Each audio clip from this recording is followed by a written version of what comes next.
Warning, this podcast has some swears in it. I'd rate it PG-13 at most, but let's just be on the safe side and say viewer discretion is advised. Anyway, Quinn, are you ready? Yeah, let's rock. Cool. Time to raise your blades, heroes. And check some vibes. It's the Heroes Blade Vibe Check.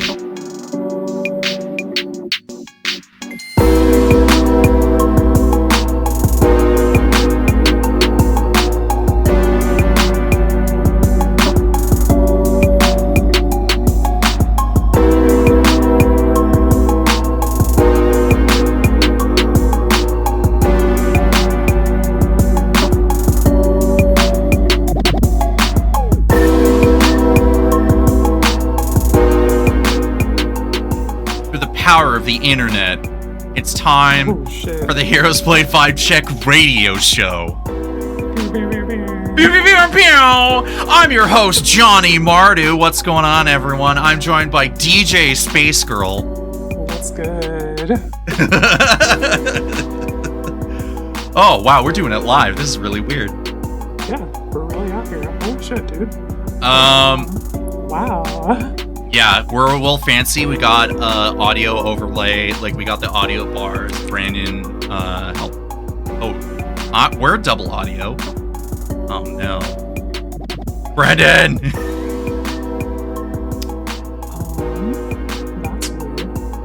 That's weird. That's not Is it for both of us or just for me? Double audio. We're supposed to do that. Oh, it's actually... Yeah, okay, cool. Well, regardless, we'll fix it in post or something. Anyway.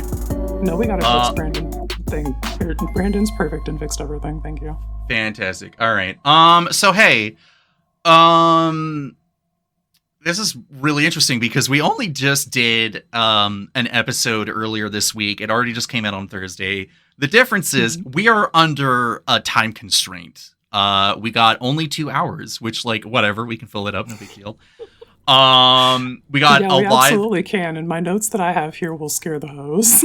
Oh, fuck. I haven't looked at the notes because I haven't, like, we have notes. Check that, I didn't even paste them into the full document because they would scare the hoes. Oh, no. Okay.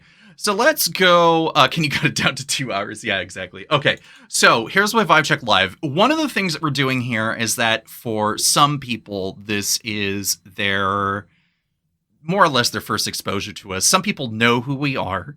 And some people, you know, maybe listen in passing. Dale, thankfully, has been listening to us. But Brandon, he has no fucking idea. But he does. He has checked it out. And obviously, we got a bunch of friends in here. So let's introduce ourselves here. I'm Cole. I go by the Bledrick guy. I am kind of sort of the ringleader of this whole shindig. I basically was like, hey, Empress Quinn, do you want to join me on a podcast? And Faye said yes. So here we are. Mm-hmm. And what we generally do is every couple weeks we get together and we talk about Commander games, Magic the Gathering in general, what's going on. Is there a new set coming out? What's content like in the community? And then we usually just, goof around for a couple hours. So it's like that podcast meme where that one guy's like, yeah, I do a podcast with my friends. It's about Magic the Gathering, but the catch is we goof around a bit. Exactly. Yeah, I love using that meme. But then for us, it's like, oh, and then we somehow manage to slip into like 3+ hour episodes because we can't shut the fuck up. Yeah, sorry, gamers, we be yapping. So, but while I'm usually in the editing booth making sure that the audio sounds as good as possible, Quinn over here is our music maestro coming up with our fancy elevator music whenever we're doing soapboxes at the end of episodes, which I don't know if it's happening today, but we'll find out. And then usually, like, both of the intro themes that we've had so far, anytime that we need a specific tone for our cold open, we usually like, Quinn, I need you to do like a dirty like 80s cop track, like a detective thing. Quinn's like, let me cook, I'll do it. So on top of that, what we do is, yes, we do goof around, and one of the things that we do is we come up with like these incredibly weird niche cold opens that usually involve hyper specific media references that are only applicable to us most of the time. So like people are like, what does this have to do with anything? And the answer is we usually have to explain, we have to ruin the joke as soon as we do the cold open. So like none of this matters. The jokes are for us, actually. Yeah, and if you understand it, it's great. So Quinn, how's it going today? Because I've been worn out with D&D. It's been so fun today.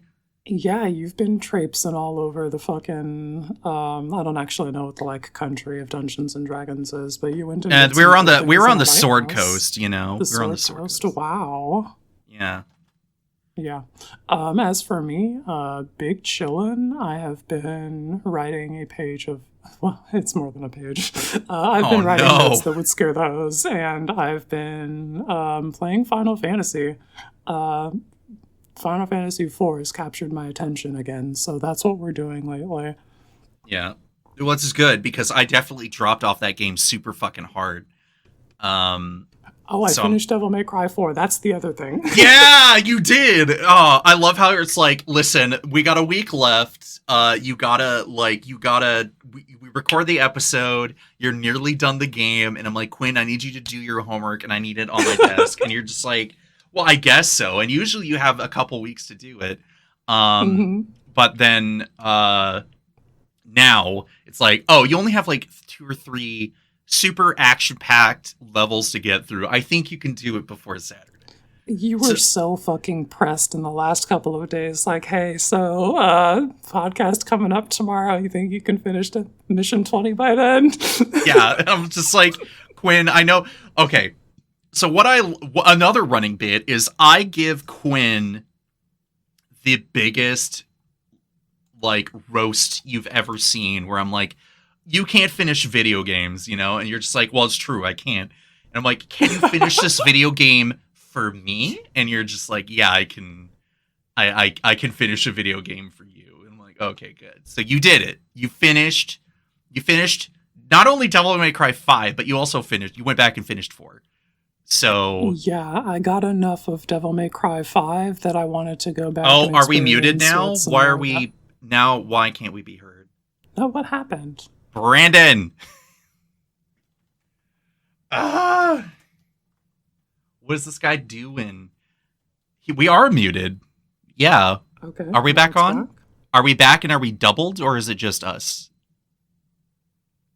I don't think we get the sound bars though. When is Cole doing Bayonetta? Lenny, I'm pretty sure Cole is done Bayonetta. I've played all 3 Bayonetas. Yeah, this isn't even a question. Played more Bayonetta than I have. I haven't played Bayonetta 3. I was there day 1 when fucking Bayonetta 2 came out on the Wii U, because they're like, it's only gonna be exclusive, and I said, well, I have a Wii U, and I'm definitely playing Peak, you know. It is Peak. Yeah, so I also have Bayonetta 2 on my Wii U, but then I bought it again on Switch because I like the series and wanted it. Yeah. Let's gush about it next. Yeah, no, like, here's the thing, right? Like, we're Magic the Gathering podcast, we're doing the thing again.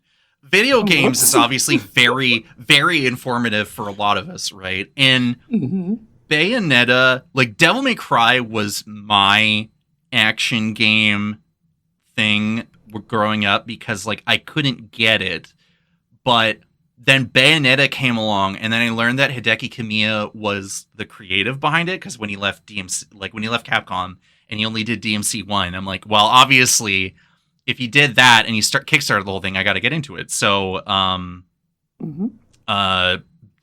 was like, it was like, oh, we're doing the bundle package on the Wii U. I'm like, then I have nothing more else to do but play this game. I know I'm supposed to be ignoring it, but Dale's like, I really like DMC 2 gameplay wise, and this is another story, because Quinn sends me a screenshot of Fair's Steam library, and the only thing I see is the Devil May Cry 1 through 3 collection, DMC Devil May Cry, DMC 5, and I think I was maybe you missing had Devil May Cry 4 before I sent that. Yeah. And I got it afterwards. Yeah, because there was Capcom sales and everything. So you got it, and you were like, okay, what should I do? And I'm like, okay, so if you play it in universe chronological order, this is the order. If you play it in release, this is the order. But then you were like, you skipped 2. What's going on here? And I'm like, no, don't do it. Do not do it. I have so many receipts why you shouldn't be doing it. Yeah, and then I was sent videos about people playing Devil May Cry 2, and it was just, wow, that looks like you're not having fun. Christoph, I don't be having fun when I play video game. Yeah. So it was funny seeing your journey being like, I will play a video game. And I'm like, well, it's more likely to happen than you playing or you watching a movie. So I'll take it. And then you started playing 3, and then you got easy mode unlocked on the second mission, and then you got stonewalled by the mini-boss. It's fine. No, the first mission is in Dante's office, and then the second mission is on the road. Fine, that sounds fake, but sure. Yeah, you're like, that first one doesn't count, because that was basically a tutorial. And I'm like, no, but you can still get your ass kicked, because it's Devil May Cry. But anyway, so thoughts on Devil May Cry 4 since we're here before we get into the proper swing of things, because, you know, that's how fucking that Kirby meme that I posted of him dressed up as Nero. As Nero with the devil bringer, yeah. Yeah, like that's it. That's how I feel about it. It was a good time. I would definitely consider playing some more of that. They've got like 3 other characters to explore, so perhaps. Well, so here's the thing. Music's like, not as good in that one, though. Devil May Cry 5 soundtrack, way better. As someone who was introduced with 3, I'm much more used to sort of like I wouldn't necessarily say like new metal, like rock kind of like vibes that they were going for, because they kept that with 3 and 4. Mm-hmm. But then they really changed it up. But when your opening song for Devil May Cry 5 is Devil Trigger, you're like, it's pretty hard to like it's fucking that. Peak. It's pretty hard to beat that. But here's the thing. Here's what I gotta say. If you consider doing anything without context of anything or whatever, if you go play Devil May Cry 5 again, but you play it in the Virgil DLC, the only song that matters is the song that plays throughout that entire thing. And it's Bury the Light, and like that song is the peak. Like if Devil Trigger is one step right below it. Like that is the only thing I can say. You will have your own opinions. I want you to get back to me on that, but like you do not get 9.5 minutes of someone's personal theme that encapsulates everything about the character from like 4 games worth of content. Devil Trigger is good. I'm not refuting that, but my God, Bury the Light is like the peak. Telekin's asking, is the TMC Netflix series good? If you know literally nothing.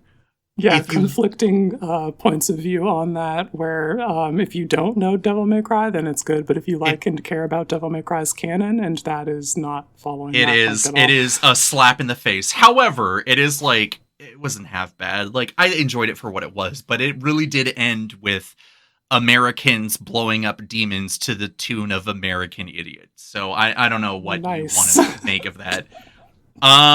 So episode 6 is probably like the best one of that entire thing. Like just straight up, the beginning of episode 6 of the Netflix Devil May Cry series is probably it. Go watch the old one from 2007.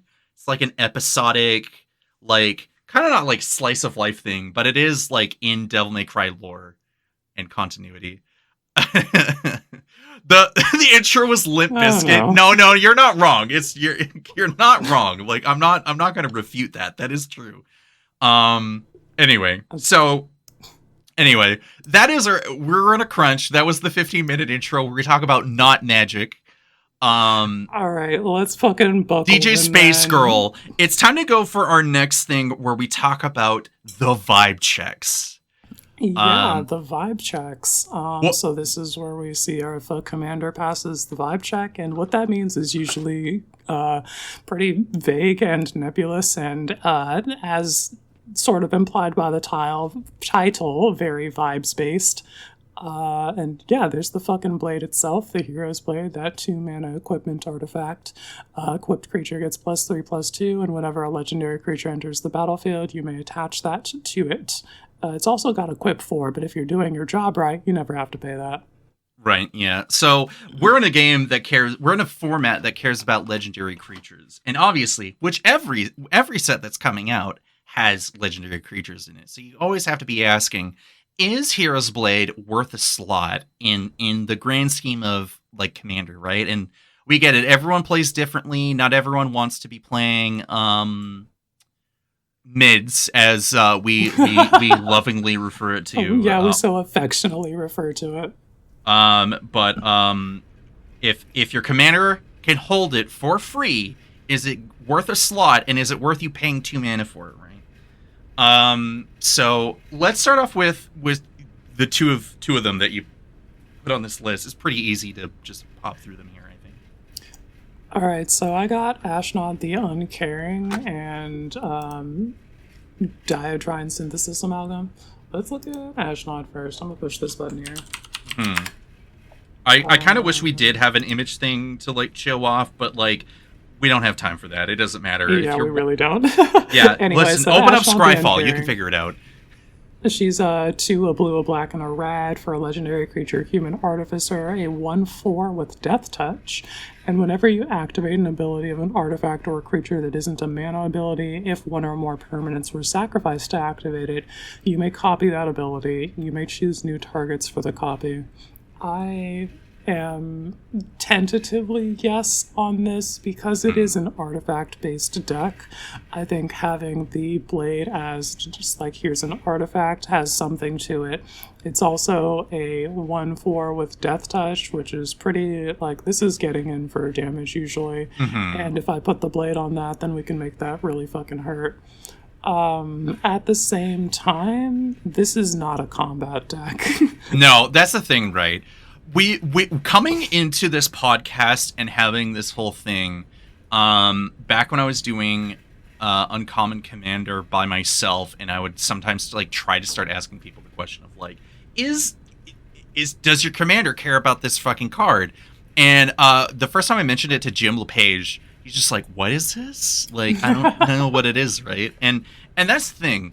We do love getting creatures in the red and turning them sideways and making sure that they hit people in the face, right? And one of the ways to do it is just make number go up, and people have to make a decision. And one of your things you like to do is pressure people to be like, are you going to block this? Because I don't think you're going to block it. And that's where like the psychological element comes into this of like, I know that you know that I know that you won't be fucking blocking this. And then they're just like, so fucking funny to press people. And it's just like, I have a 2/2 and you have a 2/2 that you very highly value. And I just know you won't trade. I know it. Like, you know that I know. Math. It's so like, good. If I lose this 2/2, it's not the end of the world. But if you lose your 2/2, I know it's a bigger deal in the long run. So, like, what's you gonna do?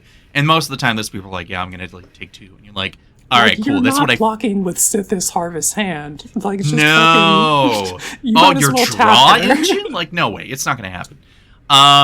So. Get in there. Yeah. So. In this case, like, I kind of agree, because I did make this astronaut recommendation to you, because you were like, I need something to meld this whole thing together, right?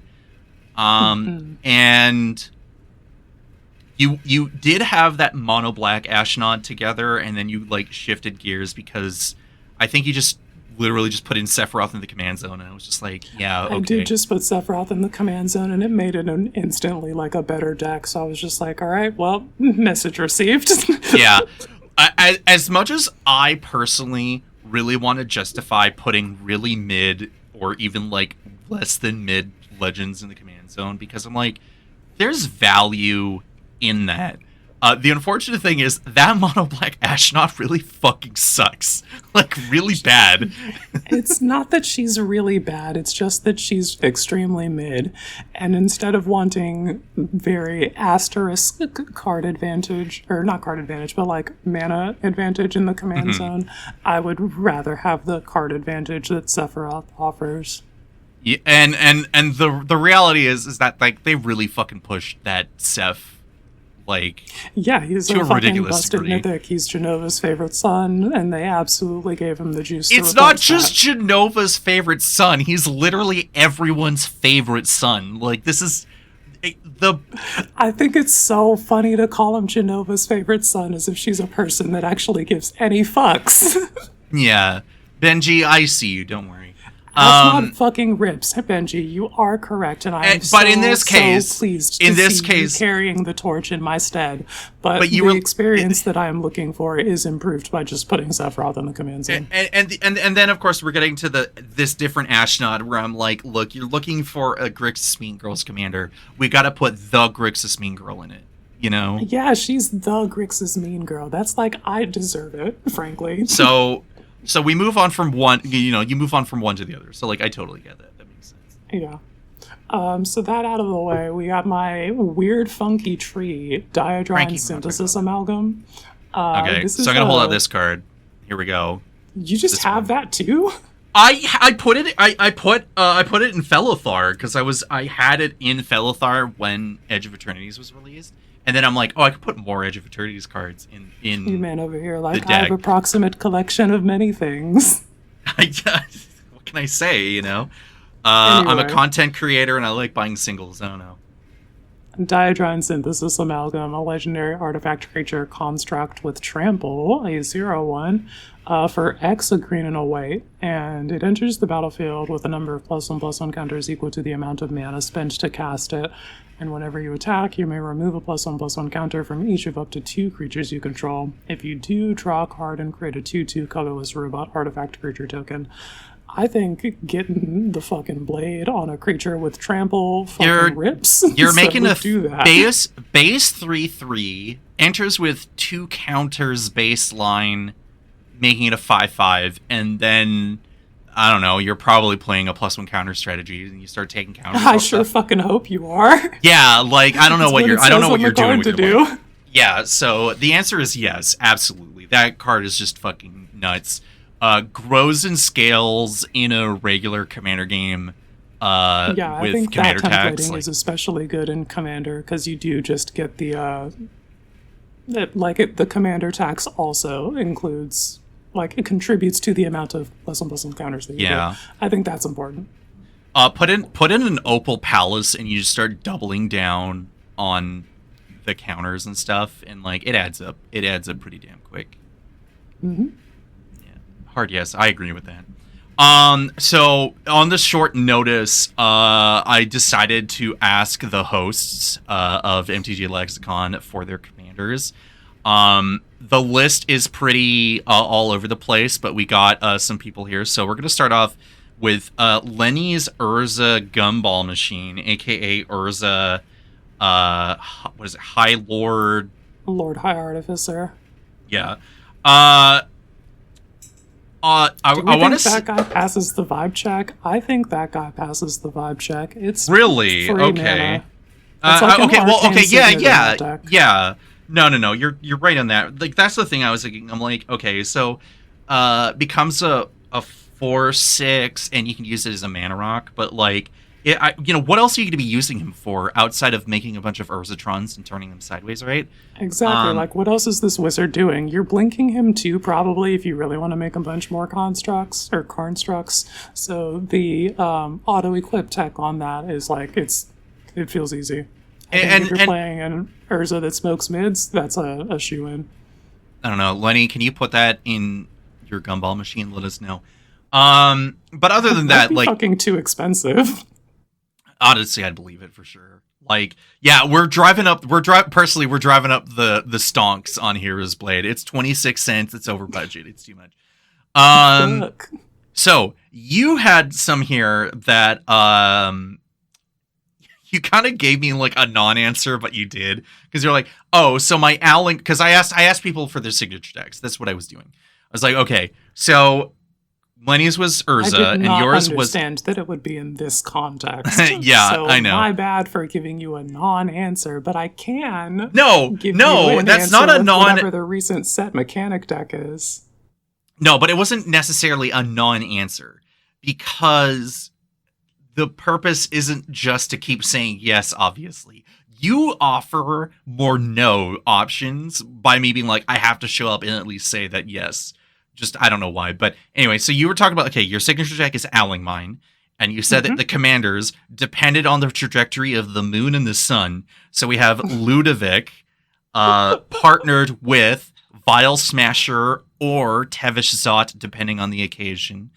And the answer is probably not for any of them. Ludovic, even himself, is like pretty questionable. He's got a big enough of an ass that I just like, he's fine. I don't need to put the Hero's Blade on him. But if I did, then he's a 4/6, and I don't know. There's not. No, and Tevish Zot definitely fucking isn't holding that stuff at all. That's a hard fail for Tevish Zot. And if Vile Smasher, I would say. I want her to get into the red zone, actually. I think that she would very appreciate violence and the taste of my opponent's blood. This makes me wonder why Ankle Shanker wasn't a legendary creature, but at the same time, I really can't complain.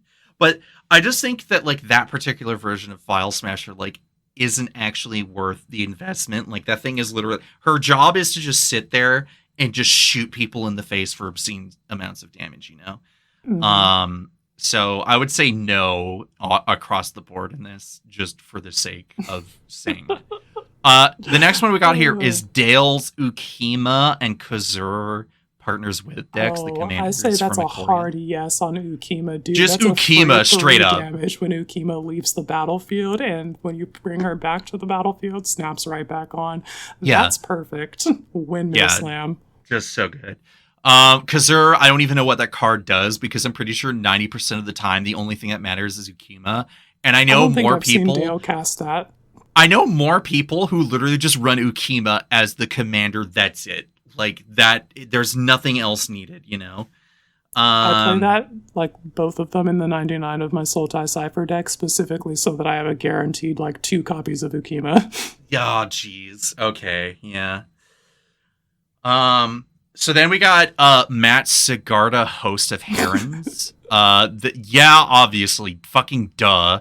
Yeah, she kills people in the air. I'm saying yes for sure. It is the Voltron commander of yesteryear that still holds up, and she loves holding that fucking blade. Finally, we have Brandon Zur, the Enchanter, to which I say no, hard no, pass, don't pass go, villainous behavior. 0 out of 10 does not. Unfortunately, I think that Zur passes the vibe check. I don't fucking believe it. It can't fetch it. He has to attack. He has to attack. Yeah, well, I don't know. He doesn't fucking. He doesn't deserve it. He does not. What is he doing? I don't care. He doesn't deserve it. I don't. He doesn't deserve it. No, he doesn't deserve it. I fucking hate this guy. Oh my gosh, you're killing me. No, I'm sorry. You cannot be. I'm sorry. Anytime Brandon sits there and he's like, well, I think it's time to bust out the old Zur the Enchanter deck, the answer is fuck no, hard no. Absolutely You're not. You're going to tell me that you would rather him not play a concrete commander damage win condition and instead play another fucked up Magic the Gathering card? It doesn't stop him from playing 5-color slop, so yeah. I don't know, dude. I think that if you give them a knife, then they can actually just like, okay, I'll put Twin Blade. Twin Blade Blessing. If he changed it up and started chopping off heads with that commander, then maybe I'd be inclined to say yes. But I'm really not. I'm not inclined to do so. So I will not. All right, you can say that that's a fail, and that's incorrect. But I genuinely think that Zur passes the vibe. Yeah, but you see, but I'm loud. I'm loud, so I'm correct. Oh, Cole, you're gonna fit right in when you come to America. Oh, fuck. All right. So we're going to take this. What's the next section? So we're going to take this moment where normally we would have comments to talk about people who came in the normal episodes, to which no one has said anything either on the Spotify or YouTube feed. So I have nothing to go off of. And that will be strictly reserved for the next episode, which we will be having with Combat Trick Cody, aka who's currently in chat right now under Brew Review MTG. Cody, maybe you want to try that, change that up. We do have guests coming on every once in a while. Brandon checked in with us as we were getting ready for this, and he's just like, "Are you gonna have guests?" I'm like, "No, like we have a schedule. Like we will be doing that schedule, you know." So next episode we do have Cody coming in, and speaking of white people doing podcasts, Cody and Laz doing stuff over on Brew Review. I do love when those guys get together every like month or however often they get to do it and get an episode out, because then I'm like, oh, if I'm loud and incorrect, Laz is louder and more incorrect than me, and I love it. So anyway, let's talk about the live feed for a second. We have a fairly... what the fuck is up, gamers? Thanks for coming through. We got a bunch of people coming through saying hi and being like, I can't remember who said it earlier, and that would take a while to scroll up, but someone was saying that it was the first time that they're seeing like a podcast live. And like, so here's the other thing. I'm going to take this moment before we see like other comments come in and everything. All right, go ahead and talk your shit. I'm going to hit the bong. Oh, okay, there we go. That is one thing that also happens in these episodes, is that Quinn will sometimes go quiet. I'll be like, is that right, Quinn? And then Quinn goes, yeah, what's up? So one of the inspirations of doing this podcast is that you will have the people who like, we're talking about competitive Magic, we're talking about limited, we're talking about set reviews, we're talking about Commander and only Commander with like no nuances, start to finish. Like you have your whatevers, right? So one of the inspirations for me, just from a casual podcast listener, are these guys who are originally both based out in Quebec in Canada and now have since someone's actually moved out here to BC. So Pat and Wooly of Castle Super Beast was my inspiration, because while the guys of the podcast is about discussions of like game media, like video game media, games industry stuff, news and that stuff. But it's so open-ended because not only do these two guys have like over a decade of history with each other, and they're obviously like really good friends. Like they go on the most crazy tangents, and their episodes go up to like 4 hours sometimes. And I'm just like, the tangents are wild, right? So one of the things that we get to do is just somewhat loosely, formulaically do our episode of, okay, what are we doing? What's going to happen in the near future? Let's talk about that. Let's check about our vibe checks. Let's talk about the video games or media that we've like absorbed or consumed. And then we talk about comments of people responding to us, checking in with what we're up to, which is always great because I always love with some of the stuff that people come up with, because we also are here to talk about like not just Magic in general. Like, hey, Spider-Man is starting to do a bunch of previews, right? And it sure is. The only thing, and they're doing 1 week of previews. Like they're only doing it just before, not September. Whatever the previews are happening, I don't fucking know. It's only happening for a week. I don't remember exactly what the date is, but we do have a week of previews, and I am working on a Grixis villains deck, so everybody just like fucking mark your bingo card. Yeah, okay. So are you're doing the Green Gobby? Indeed. Okay, fantastic. The only card that like I can think of about that set right now, because like we don't do set reviews, and no one gives a shit about that from us because like who cares?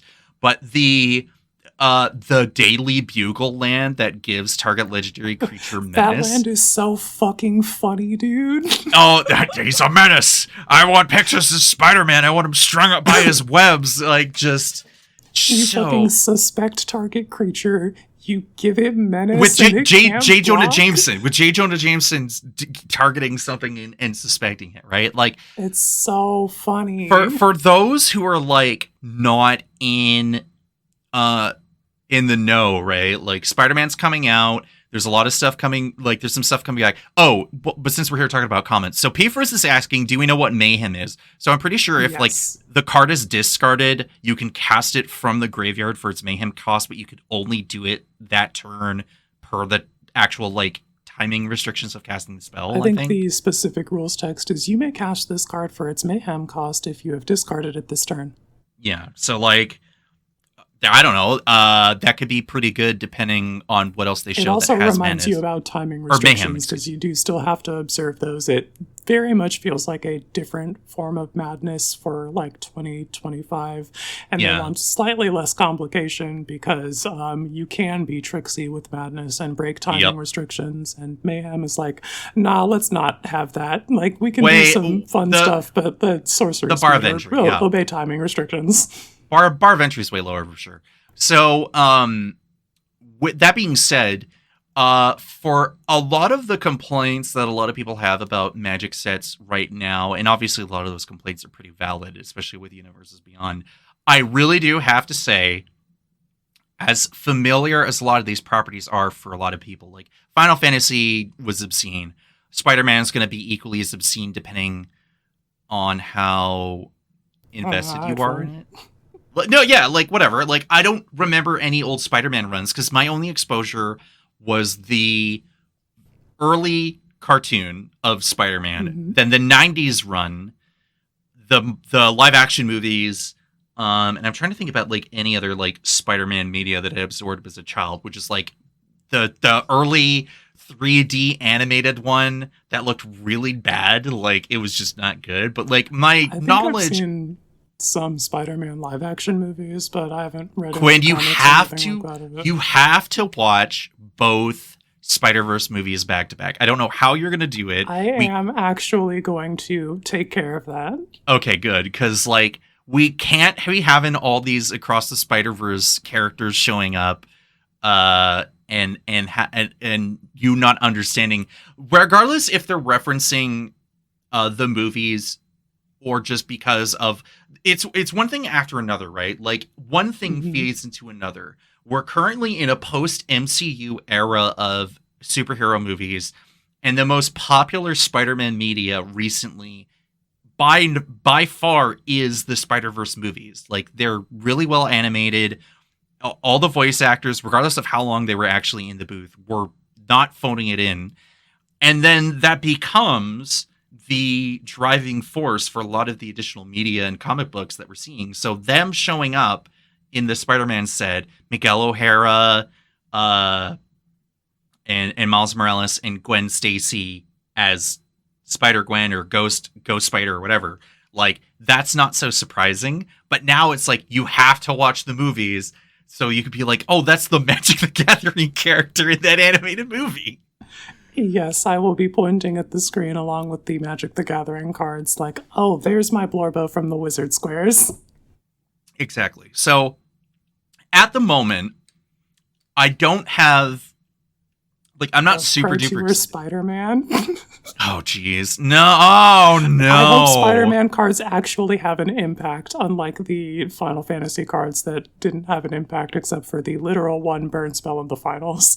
But the guy won off of it. He had the Final Fantasy V shirt and everything. It is still extremely fucking hype that it was that spell that won the whole fucking thing. But, like... That was very much Pro Tour Final Fantasy, except no Final Fantasy cards showed up. Yeah, but the Japanese player that won it to rep it all, you're like that. He's the guy. Which was peak. Yeah, Etria's coming in, seeing these are some cool people. Thank you. Thanks, babes. The subscription too. Wow. Yeah, Plaidclad saying, my favorite part of the podcast is the chemistry. Anyone can talk about their hobbies with a friend, but good chemistry elevates it. So, you know what? Mike Carosa is in town in BC right now, and we went out for dinner.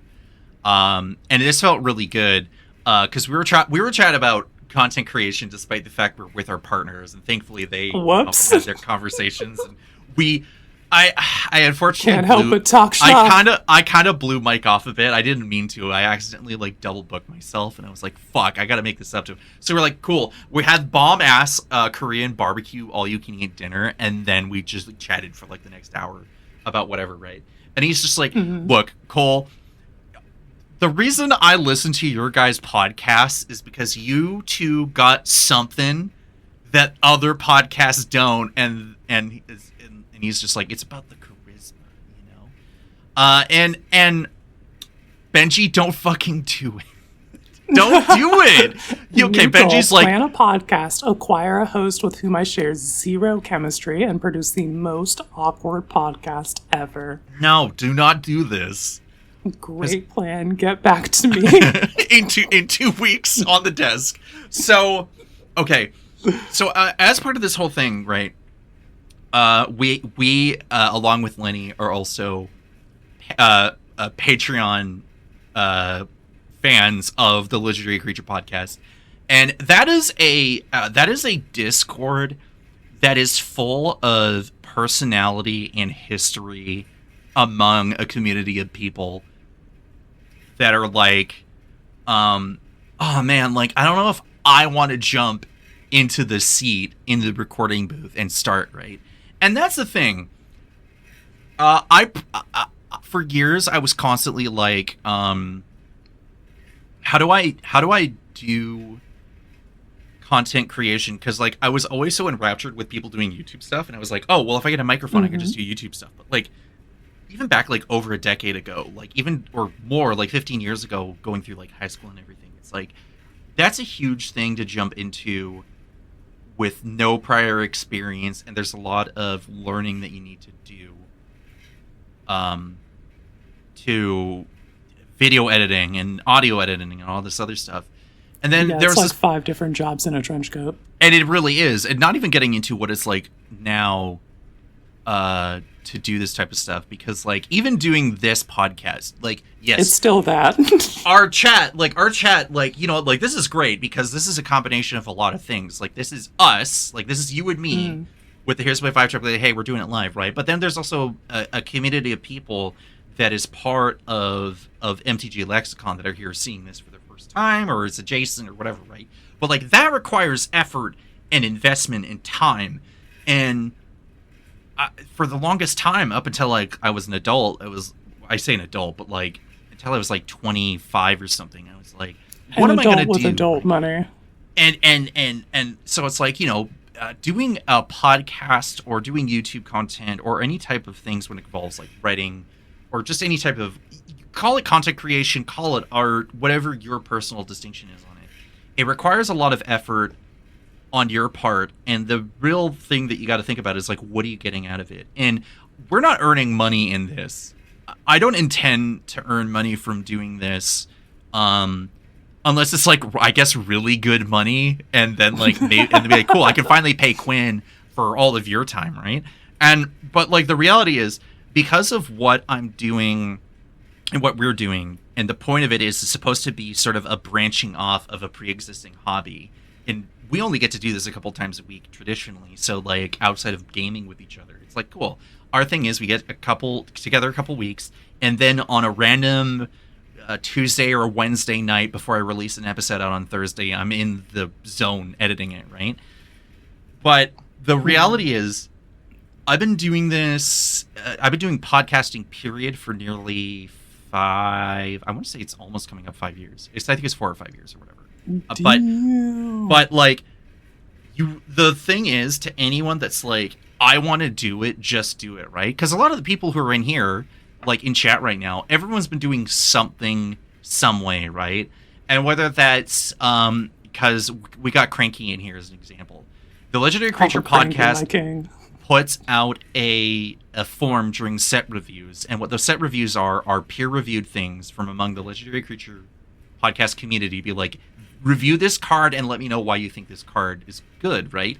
And that, even within a character limit, or even taking a few minutes of fame of like trying to explain your case for a card from a set, it's like that requires your unique spin and consideration for a card that regardless if other people resonate with it or they would say something similar, it's still your take, right? Mm-hmm. And Frankie and you and I and Lenny and all these other people have their own opinions about these cards, right? And then we take a look at, let's say, Lenny was able to join MTG Lexicon around the same time you did. Or was it? I think it was me or you or whichever. But like we all joined kind of relatively kind of around the same time, right? And he was also doing Coast to Coast Commander, and he was also doing a bunch of streaming things with other people at different times, and things change. And do you evolve, or do you let the thing die out, or do you ride it out, or whatever, right? So there's merit in thinking of like, what do I want to do? Do I want it to be a hobby, or do I want to make money out of it? Why am I doing it? And how do you go about doing it? Because you have to know that you have to be mentally resilient and I don't know, determined to like do it, right? Because like if I didn't have fun doing this, the fuck in. If I didn't care about doing this, we wouldn't be doing it. Like this would feel like a chore. And despite the growing pains, like, oh no, we don't have the audio bar showing up at the bottom of the overlay. Like, oh well, we messed up. I blame Brandon on that one. We can move on with our lives, right? But the only thing I got to say is, like, if people are like, I want to take the jump, do something. I don't care what it is, right? And if nothing happens, you still manage to do it. And if you get 10 people talking about it, then you got 10 people talking about it. We get a few hundred listens per couple weeks, and then those numbers trickle up over time as some people go back or come around or whatever. But yeah, so with every one of them, my power grows. Yeah, it's true, because then we get comments coming in every couple weeks, and then people be like, cool, algorithm, all gay rhythm. We're like, cool, great, thank you. And then other people are like, I was gonna say they were phoning it in for Spider-Man, but they actually did a very good job with the set. And I'm like, yeah, like if they did phone it in, I think we would notice. But despite the issues of like the hyper release schedule and everything, like, I don't know, a lot of the Universe Beyond sets aren't necessarily just phoning it in, because the people working on them know the source material pretty damn well, Yeah, as it turns out, a bunch of fucking nerds work on these cards. And they absolutely are so passionate and care about what they're doing. Mm-hmm. So I was just going to take this moment. So traditionally what would be happening here, because we've been changing our formula and stuff, what traditionally happens when it comes to doing this podcast is maybe there would be a cold open that's themed based off of whatever happened to be going on. We've done a murder crime mystery thing when Lenny was our first guest. That was the detective procedural episode. That was the beginning of like 2024, which was pretty good because Murders at Karlov Manor was coming out. We did we did like a Western opening where you were a bounty hunter. Because we were doing Thunder Junction stuff. And then we actually went back and redid the bit when Mike Carosa came on, because for whatever reason, I was like, I was going to tie in Am I the Bullcast, because I like Mike's content over there. And then we're like, oh, we're going to bring it around. And if you pay attention, you are rewarded for being a listener of all the episodes, because then you know like where the connective tissue is. Otherwise, you have like, no, oh no, don't shoot that sign. Cranky, exactly. Yes, thank you. Yes, exactly. And then we did hashtag connecting the dots. Yeah, and which I was going to go into for a second here. So, and then one of the openings we did was because I and then eventually Quinn watched Arcane. Which I love that show. I think it's really well animated, and the fact that Quinn watched it start to finish, like blew my mind. I'm like, oh my god. So we had to do the opening where I, of course, was the super crazy You're fucking uploading yourself to the universe. Yeah, so I had to do it. And then we brought it back again because we both played Final Fantasy 16, and the voice actor who played the villain / final boss was also the same person who voiced the final boss of Arcane. And it's You're like, doing we basically got the same thing. So you're like, sick, I'll run that character back. I'll do the exact same thing with like slightly different editing tricks. Because like, and that's the thing, like the nature of the podcast allows us to kind of get away with it, because I'm not going to sit here and edit a YouTube video, or I'm not going to ask Quinn and I to like record ourselves doing a bit. Stop trying to make connecting the dot happen. I can't. Okay, so here's the other thing. At this moment, traditionally what happened is we go through comments, and then we would take this moment where we'd always like tried to change things up and add things here. But what happened was Benoit was always like our friend, the Benoit, Benwa, the Benoit. Love that guy. He lives down the road. Should hang out with this guy more often. He's super funny. That's the homie. And one of the things that he was like, guy, like, I really want to do something, right? And I was like, okay, let's take a shot in the dark and let's see what happens. And I'm like, hey, loosey goosey, Benoit. Exactly. So there's like, hey, let's do a thing called smoking mids. I don't know how or why we came up with it, because Quinn smokes weed and like that, whatever. Okay.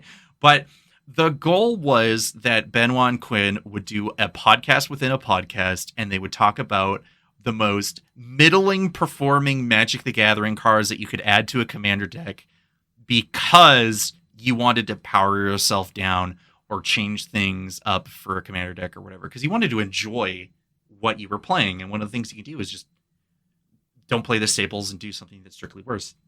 Mm-hmm. And one of the first things that came out of Benoit's mouth was the card called Connecting the Dots from Murders at Karlov Manor. And yes. if there was ever anything that I could take the bit and run with it myself, but I don't want to do that because that's Benoit's bit, is make a bit called Connecting the Dots. But that's not my bit to take, because that was Benoit's thing to do. And the unfortunate thing is that in part of this crazy landscape of Magic the Gathering, like content creation, and how you engage with the hobby, Benoit's like, unfortunately, like, I don't really have like the time or the energy to spend about an hour and a half talking with Quinn to do like these mini episodes in the podcast, for a lot of different reasons. But he's just like, I need to re-examine my relationship with the game. So we had to stop doing that. And we're like, okay, well, if we're losing about approximately 20 minutes to a half an hour of our friends like Quinn and a friend of the show talking about cards for about like that period of time, what do we do? And I'm like, Quinn, I need you can we put like your music in an episode? Because one of the things that keeps happening is you kind of forget that like Quinn is like a composer, like a musician. Like, oh, yeah. there might not be instruments being done, but you don't just go into FL Studio and not just come up with a really quick dirty ditty. Be like, yeah, I've been working on this, and it's like the most fucking sick shit that you've ever heard. And then you start adding in influences that have been happening recently, including like Magic the Gathering, Edge of Eternity stuff. You're like, can we like lean in on this? And here's the one thing, I'm chatting like forever. One of the things that really like got me hooked into what you do besides just like playing games was you doing DrownedSecrets.fm. And I want people, whoever's listening right now, I want this to be a thing. Quinn would make a song, would make a track that would be however long. And then Faye would make an episode called DrownedSecrets.fm, where you need to hit the hashtag and type it in full, Drowned Secrets, DOT FM, and talk about how you just fucking lost a game in like the most crazy way possible, right? And I love that shit. That was such a cool idea. And then Quinn just like does not. Because it's a huge ask. It's a really huge ask, because not only do people have to like do the hashtag, but then Quinn actually does also need to sit there and be like, I need to make a song that feels appropriate. Do you have to compose an original track for every episode? Yeah, and that's a lot. And to do that by yourself, like, I am not musically inclined. I've talked about that in a recent episode, and I could probably sit there in something and like do a track or something, right? But the way I'm going to be able to do it is not the same as someone who's been doing it for way longer than me. And I'm like, whether we get to do it again in this podcast, or whether you get to do it on MTG Lexicon or by yourself, is it's like, I want DrownedSecrets.fm to come back because you have been putting a lot of effort into making tracks between doing Final Fantasy remixes or set specific songs for Edge of Eternities for the last little bit. And then the recent song that you gave me, and I don't know if you just recently finished it because we never really went over that. We were just like, yeah, I got a song for this week's episode. No, that's from 2017, actually. Oh, okay. So it's an old one. Yeah, I have basically an album's worth of content that lives on my Google Drive that I posted a link to. Quinn, you have several albums worth of songs. Okay, yes, acknowledged. But for this specific thing that we're talking about, I have an album's worth of content that I have in a zip folder that I posted a link to on the internets and on my Bluesky. So if you look for that, you can find it. But one of the tracks on that album is the Resurgence, which is the thing that we put in the podcast most recently. Yeah, and it was so good. Thank you. I didn't Plaidclad say it was like I can't remember who said it, but I might be misattributing. Someone's like, this is like a Pokemon gym theme. Or no, that was Light. That was Light. Okay, yeah. Like because I couldn't counter Face Commander. Okay, no, Cherry, do not include me in this whatsoever. I know we joke about doing like the Here's Blade Vibe Check radio show, like I love that bit because we've been like a lot of the things that I've been able to do editing wise could not be done without having musical tie-ins, and Quinn helps out with that monumentally, right? And before that, Gabe Ice Tep gave me a Mega Man Battle Network themed opening for Uncommon Commander, and it's like, again, that it's so specific to me, but it creates that identity, right?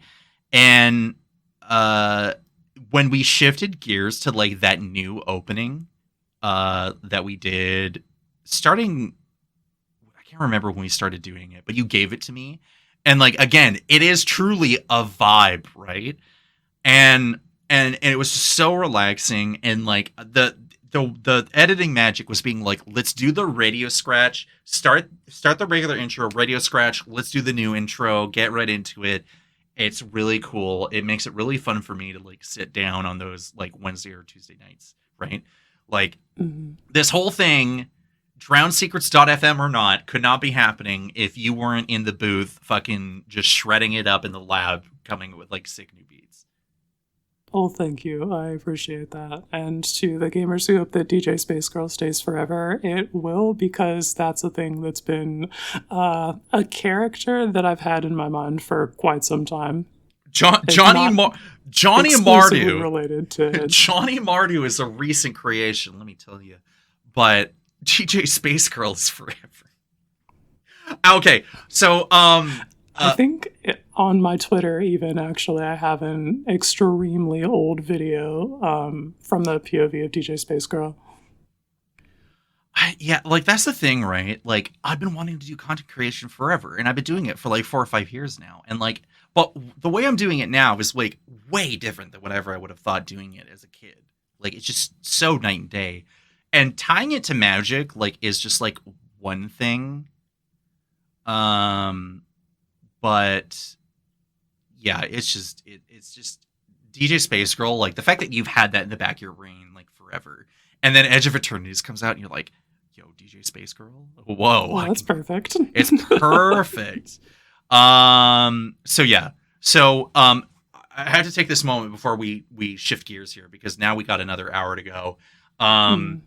This hat, it's just a Herschel trademark ball cap. Like I don't own hats, and a friend of the show in MTG Lexicon, Joel, aka Enthrallment, he does painting. He does a lot of like classic art, like traditional art, and he's like, oh, I took the front logo off, and he painted like this kind of like feather or leaf on the front, and I'm like, hey bro, I've been trying to do this stupid Johnny Mardu thing, and one of the first things that I think of in the back of my brain thinking about this stupid Johnny Mardu thing, is these shades that I bought for like $10. So it was like great, low investment, right?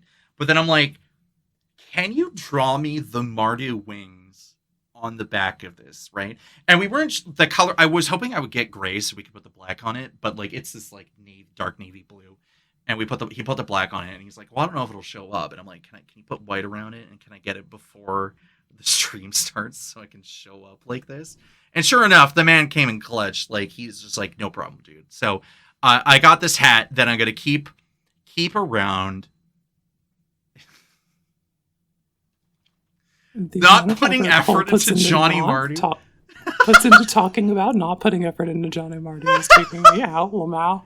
Yeah, everyone else is doing the effort for me. Look, Cranky can take responsibility for this, for calling me this, because I'm just that dude that plays like Boros or Rakdos or Mardu. You did indeed call him Johnny Mardu, and now here we are. Here we are. Guy.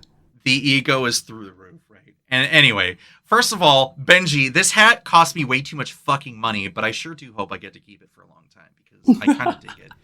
But yeah, I couldn't finally finish the whole stupid freaking getup without Joel. So Joel's busy right now, and I don't think he'll be by until later. But thanks, Joel, for doing this. So, okay, put the cross down. Does DJ Mardu drink Red Bull? Absolutely fucking not. No fucking way. He drinks soju and fucking peach. The fuck is this? Anyway, cider. Excuse me. Okay. So, but regardless, so what I'm trying to get to for the roundabout thing is obviously we have a bit of a different vibe because we're kind of like this weird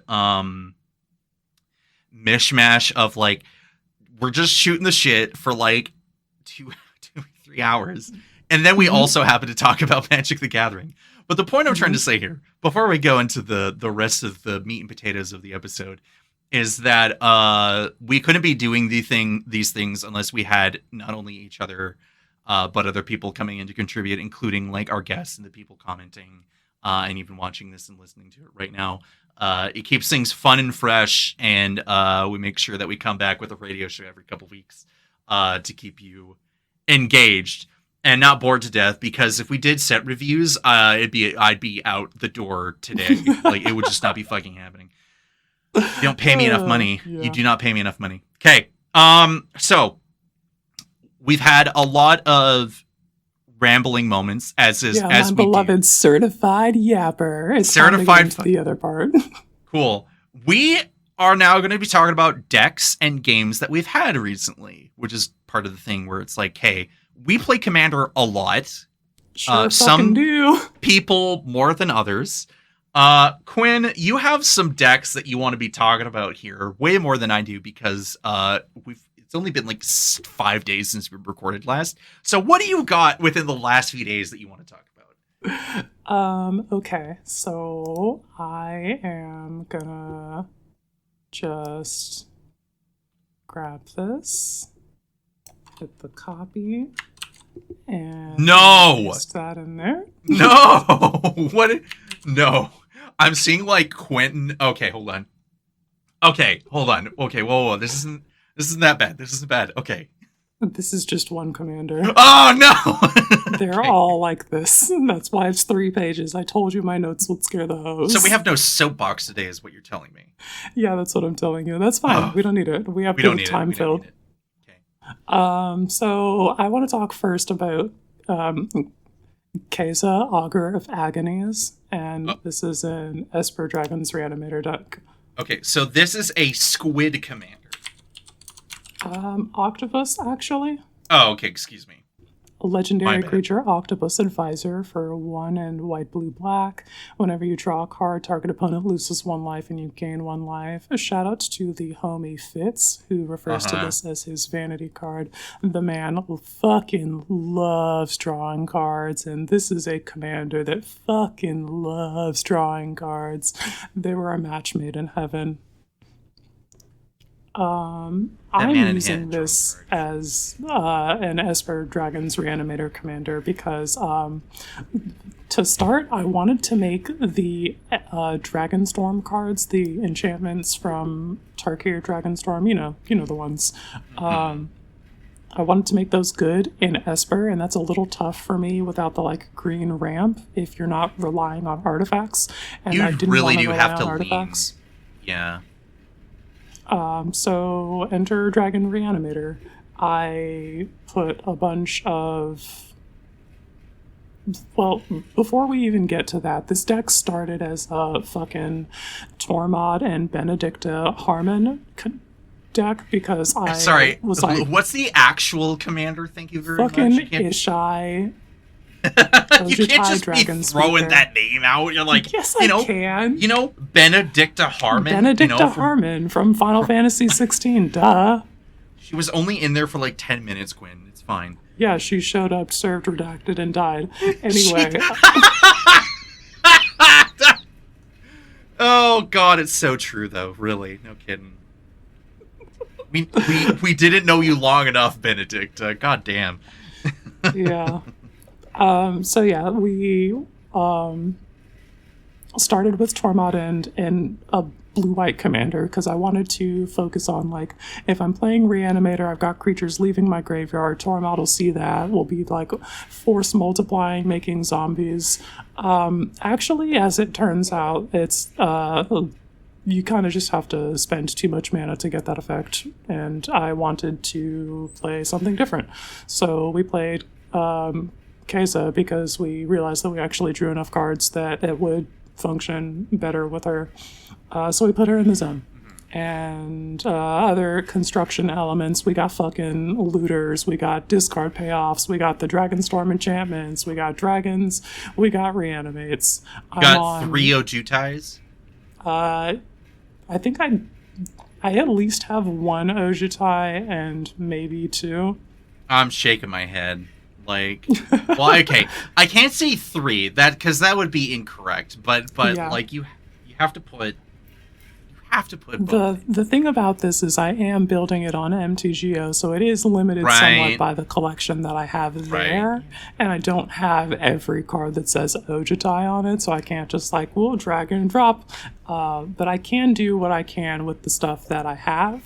Benji says the Dragonstorm enchantments are so much fun, except the white one is kind of boring. No, dude, that makes tokens. That triggers your Caretaker's Talent and your white mana enchantment that cares about the unfortunate thing is sometimes white, the quote unquote boring card just does the exact thing that you needed to do in that niche. It does do the exact thing that you think it does for white mana, and I think that if you love white mana, then that's exactly what you're looking for.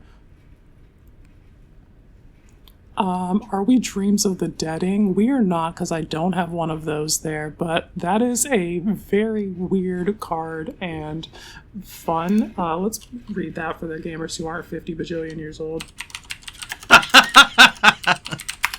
Oh, jeez. Dreams of the Dead is an enchantment from Chex Notes Ice Age. Oh God, I was just ragging on that set recently. For 1 and a blue, you can return target white or black creature card from your graveyard to the battlefield. The creature gains cumulative upkeep 2. If the creature would leave the battlefield, exile it instead of putting it anywhere else. This card fucking rips, actually, and I probably should be playing it, especially in Esper. Dude, the blink technology? Oh no, it left the battlefield, so I have to exile it. Sure thing, boss. Sounds great. We'll exile it to my Conjurer's Closet. Oh, jeez. Never mind the asterisk. That is the thing.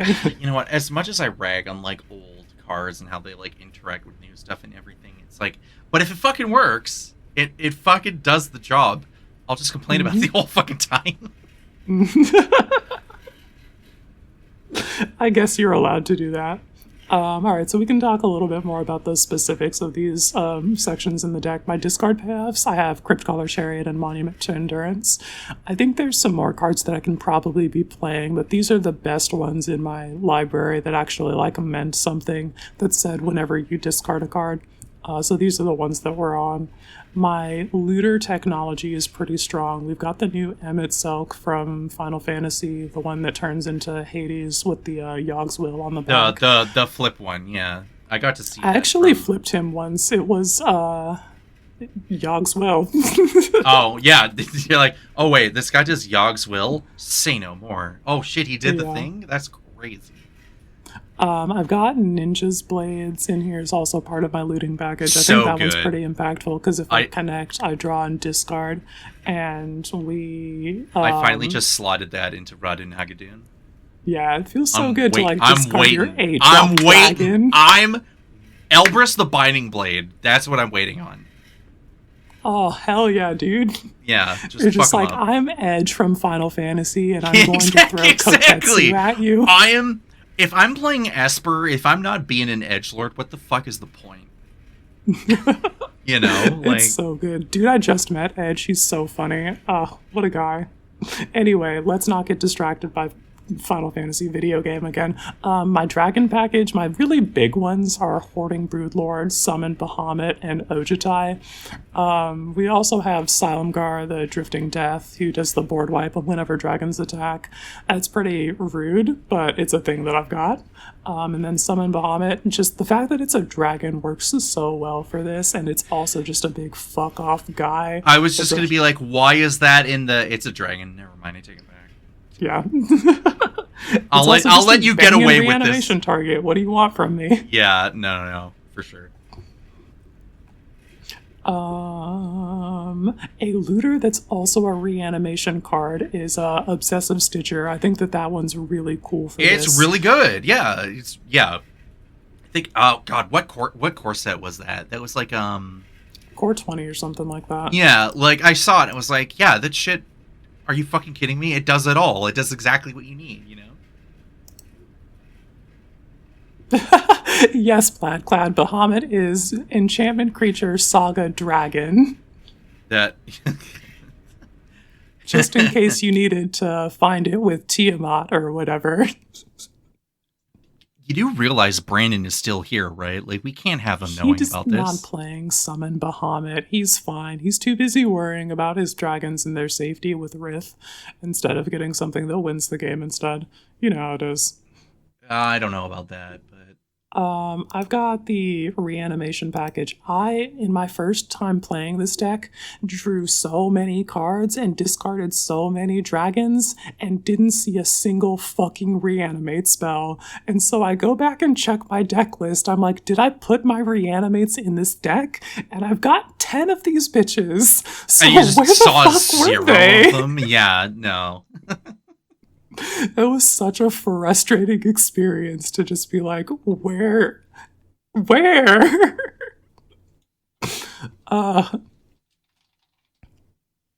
Yes, Brandon, Summon Bahamut is indeed a dragon that you can find with, Brynhilder? Okay, sorry. Yeah, Benji dude, being like, Brynhilder's Brynhilder being a knight. Yeah, that's what I'm fucking talking about. That card is fucking awesome. I love her. Oh, Telekin's got 16 reanimates in his reanimate deck, so maybe I just need to see more reanimates. Well, that's probably what it is. I don't know. Like, if you are playing the card draw commander with the card draw and leading draw itself though. No, card draw Quinn, is the oh my deck. God. You're playing a signpost uncommon from New Capenna that only cares about you drawing cards, and it's an uncommon.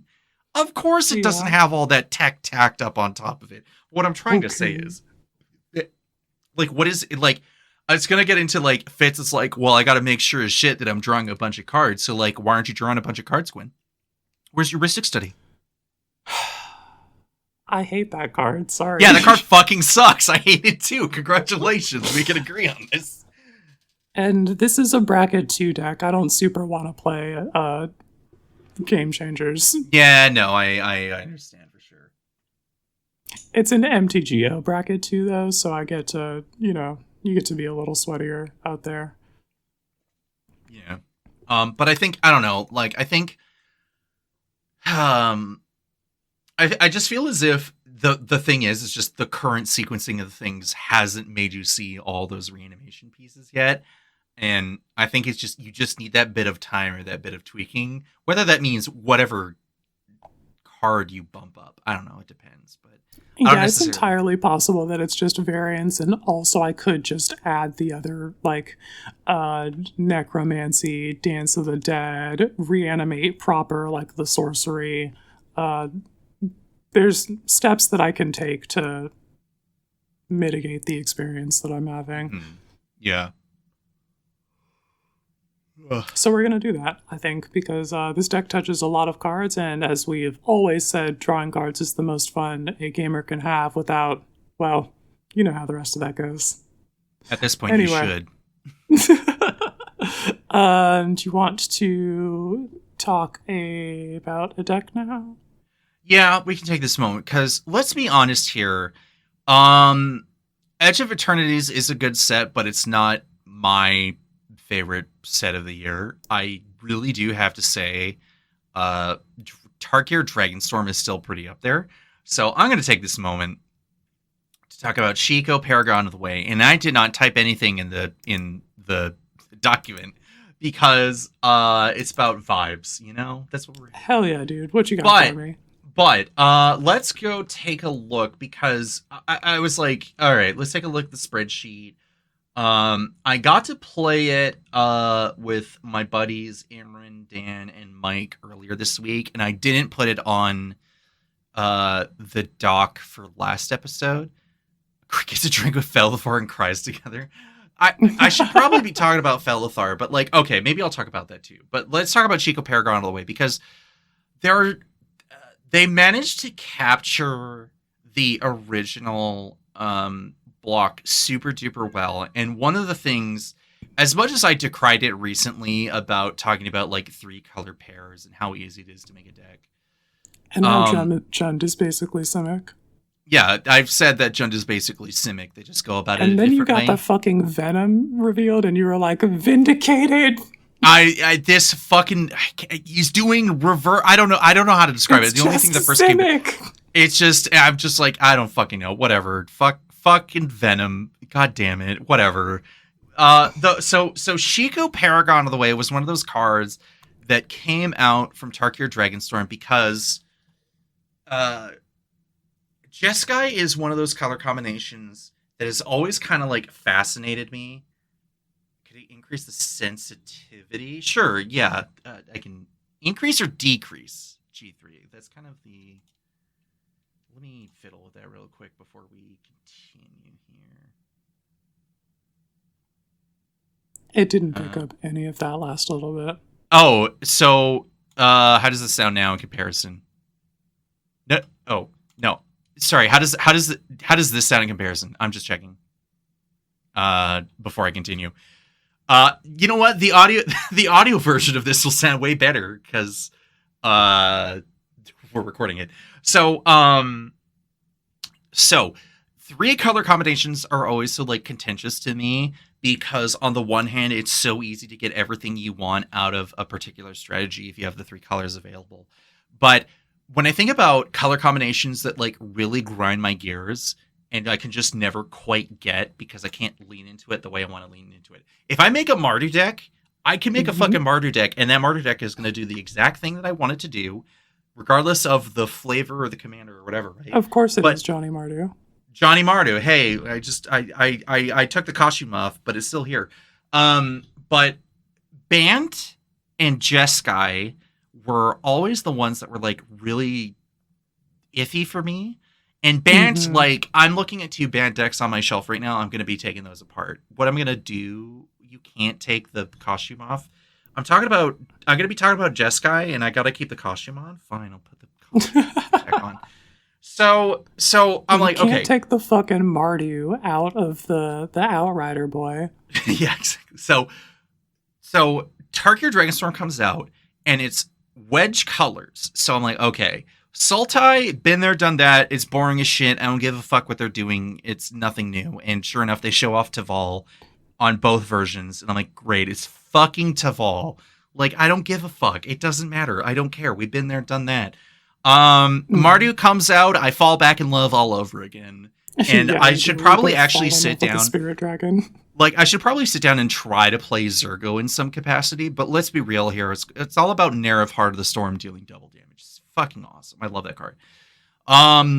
Teamer was a bit more familiar, and I do love that color combination, despite the fact that it is 2/3 Simic.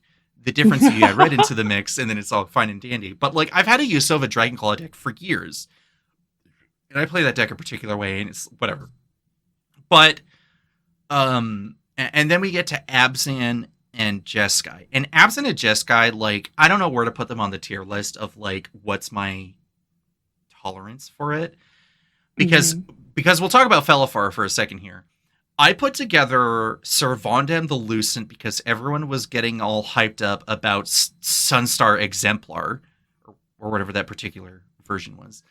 And then I learned that some people didn't really like it. And I'm the uncommon commander guy, so I had to build Servandem the Lucent because giving your shitty little 2/3 flyers Death Touch is a great way to put pressure on your opponent. And then when your commander has Death Touch and Lifelink, it gives +1/+0 Death Touch. It's on the attacks and ETB. They're giving the thing Titan templating. Who cares? I love that fucking card. That Servandem is very good. I played against it in Limited against an opponent who had just the fucking constructed deck, basically. They had Holia, they had Servandem, they had Servandem, and then that Servandem comes down, and I'm just like, this game's fucking over. GG. It's just putting enough pressure, right? Yeah, so it just ends the game. In the Abzan side of things, we're getting into the issue of Selesnya is the core component that I just can't get my head around. And I've tried Golgari too, and then you get Orzhov. And the problem is that, like, the color combination is kind of like, what do you lean into and how do you make it work, right? And then Felithar John the Abzan was previewed, and I'm like, also Titan templating.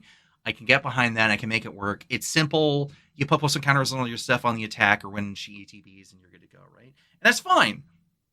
But but then I make Servandem and Felithar, and the thought I had recently was like, well, I haven't played the Servandem deck recently a whole lot, despite the fact that I built it. But, like, what if I just end up being so unsatisfied with it that the only thought process was that I would just eventually just merge the decks together, because Felithar seemingly loves the Edge of Eternities as, like, a concept. It's got a lot of synergistic components that just happens to work together.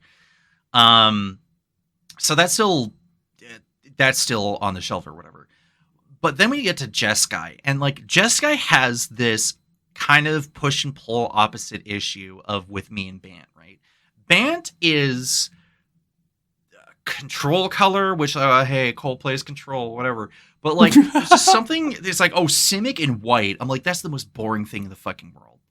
Am I cutting out again? This is crazy. I'm like max volume here. Can anyone else confirm what Dale's saying here? Anyway,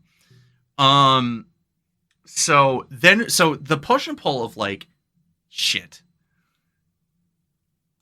Okay, I think you just need to stay up on the microphone. Let me stay on the microphone and just really lean into it.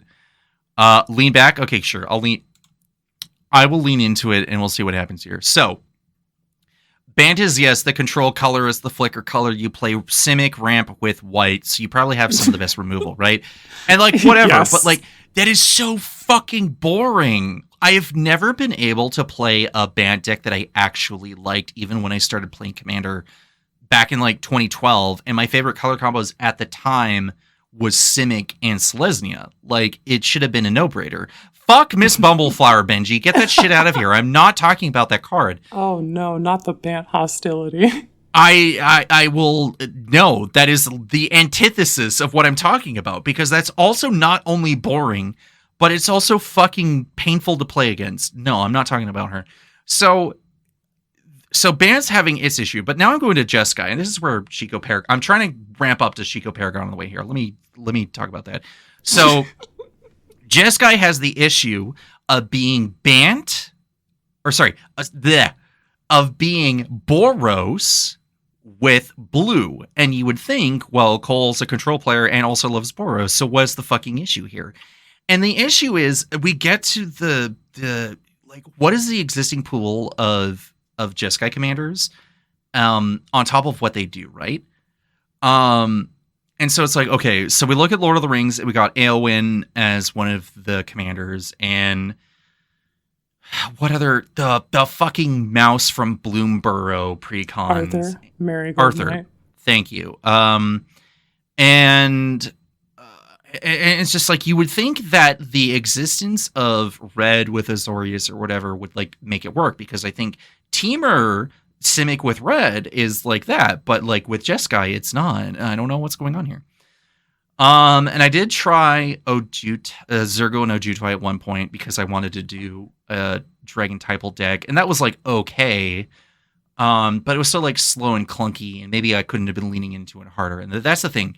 I still want it to be compelling while also offering a moderate challenge of piloting and being played against, but not without putting it into like pure bracket 3 like / bracket 4 territory. Like, say what you will, I build decks with intent, and I want it to be on that like bracket 2, bracket 3 like fence, you know? Like, that's where I want to be playing at. No game changers, get that shit out of here. I like smoking mids without actually smoking. So this is where Shiko comes in, where the obvious thing is that Shiko can heavily lean into the Azorius Flicker thing. Thank you, Lenny.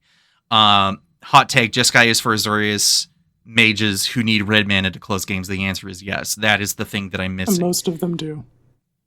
And that's where like the third color combination thing of like, wow, I love Tarkir Dragonstorm and Tarkir by proxy because it's a 3-color set. But I also know that like 3-color combinations can sometimes make things too easy. But in the Jeskai side of things, I'm like, Shiko, I need you to speak to me, because if I go a particular route where people are like, oh, I'm playing Shiko Paragon of the Way CEDH, I want nothing to fucking do with that. What they want out of that color combination and out of that commander is completely different than whatever I want to do with it. So this particular Shiko Paragon of the Way deck that I put together, and I think I've reached a point where I've gotten a couple of wins with it, and it does a couple things that I'm like really interested in doing. I slotted in a discard sub-theme, so that's where cards like Kiora the Rising Tide, Joshua Phoenix's Dominant, Tursa Light Shatter, hell yeah. Bro, every fucking 3-mana ETB, draw 2, discard 2. Discard 2. Love every one of them. Or discard 2 or draw 2, or whatever the combination way you want it to go, right? Mm-hmm. And then I'm like, okay, if I'm discarding cards to be able to target with Shiko's ETB trigger, I gotta put Captain Howler's Sea Scourge in. Because this is the thing. I have a lot of modern commanders now, because whatever, you just do that when you're building decks. You're like, I'm dissatisfied with the older version of whatever thing. I got to put the newer version together. I have a Captain Howler deck. Everyone's like, did you take apart the deck? I say no, because Captain Howler is super sick, and he can go in multiple decks. So the obvious answer is, if I'm putting in the discard thing, I got to put in fucking Captain Howler. But then you get to like, the how do you meld everything together, right? Like, what is the thing? What is the end goal? Shiko casts a copy of the spell by exiling the original card, so you make a token copy if it's a physical permanent card that's a non-land. So, okay, I can make a token copy of Drogskol Captain from Innistrad, and that thing cares about spirits and gives spirits hexproof. And that also means if I put in a populate subtheme, if I make token copies of these cards, I can start copying my spirits, and then I can have a small veritable army of Drogskol Captains led by Shiko Paragon of the Way. Goal? It's make a bunch of Drogskol Captains. Yes, because Drogskol Captain's fucking awesome, and that card was like one of the first things I got from Innistrad when I was playing back in the day. So like, no, it fucking rips. I had a 5-color Shrines in the Dragon Kami deck, and I was okay, so here's all of my dragons, and then I play the Drogskol Captain, and people are like, one bridge too far, we're gonna swords that bitch. Yeah, and you're like, fuck, right? And like, understandable. So in the 60 card standard world of yesteryear of 2012 or 2011 when it came out, was that you would get like your Midnight Hauntings and your Lingering Souls and your Intangible Virtues and Favorable Wings, and you get your Lingering Souls. Your Darksteel Captains to kind of round it out. And then you would cast another Darksteel Captain so they would see each other, give each other. Oh, and then they protect each other. And they protect each other, right? And the thing about Shiko is like she asks and wants you to do the ETB to cast thing, right? And I totally get that. But she's also a 5-mana 4/5 with Flying and Vigilance. So you start putting a bit of extra power closer to the mic. How fucking close do you want me to be? You're technically supposed to be a lot closer, like your fist distance. You know what? Let me bump up the gain. How does that sound? I don't know. I have to take other people's word. You got to read the full text of a Magic the Gathering card first. That's actually... We need... Okay. Am I reading Shiko? What am I reading? What am I supposed to be reading here? I don't know. You have a card on your desk. Grab one and read it. Okay. Let's read Kryl Baldician. I don't know how to... Anyway. Okay. Lifelink 2/1 Trace Aether. Whenever you cast a non-creature spell, you may return target creature card with mana value equal to the spell's mana value from your graveyard to your hand. Do this only once each turn. She's in this deck, by the way. That's why I do that. So, okay. So the long and short of it is I'm trying to do this, like, trying to capture Commander from my yesteryears by having stuff like that in. I'm doing like a spirit sub theme. It's a spell slinger thing. But the thing is, most of the quote unquote spell slinger parts are non-creature spells that are mostly permanents. So I end up having majority like artifacts and enchantments. Oh, I fucking hate ASMR too. Fuck you all. This is terrible. The point I'm trying to get to here. It's just how you're supposed to be using the I know, microphone. but then like you can't see my freaking fat nose, and the only thing you can see here is the freaking hat and the glasses. This is why people podcast with microphone arms sometimes. And this is why I don't record us, because like, you know. The point I'm trying to get to with the Shiko deck is that I've meticulously spent the last few weeks trying to capture an essence of a card while also trying to bring back a strategy, because nostalgia is a strong motivating factor. And I think despite how the deck really wants me to lean into certain things, I've managed to find a compromise of Azorius Flicker with haste and damage involved, you know?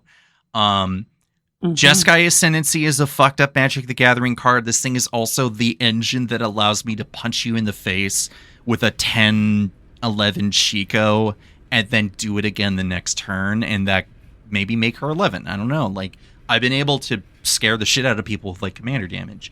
I get to use the newer cards like, again, Tersa Light Shatter, Flamehold Grappler that gives your next spell, like just copy your next spell.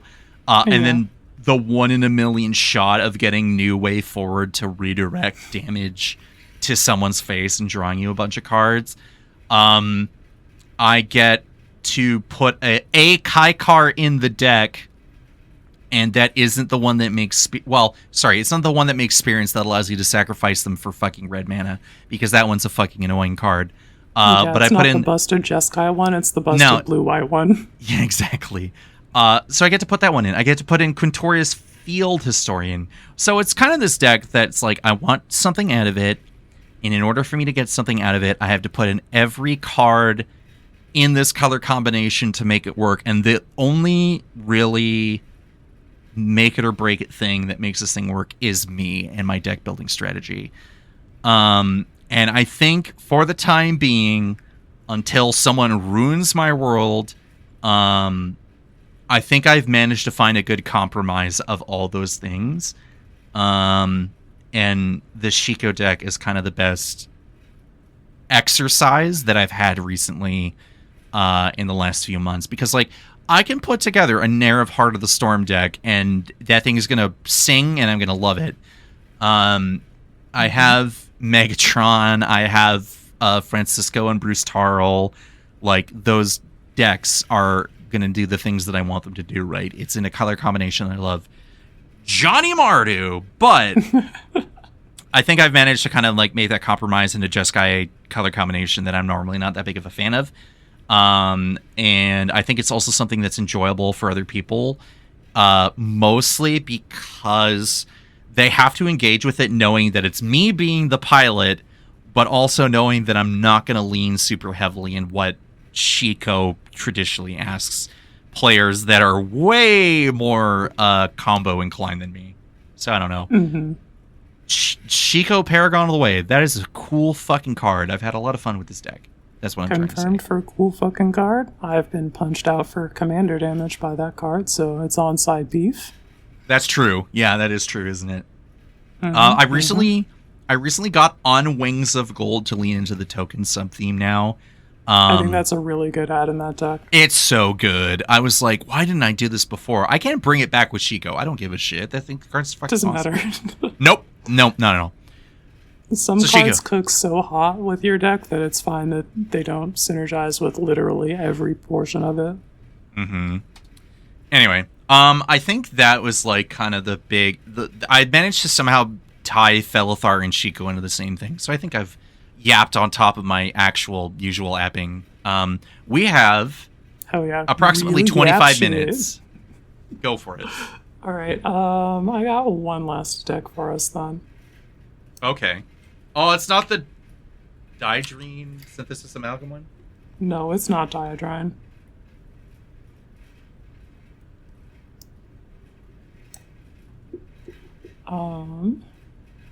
Because I only care about that deck a little bit.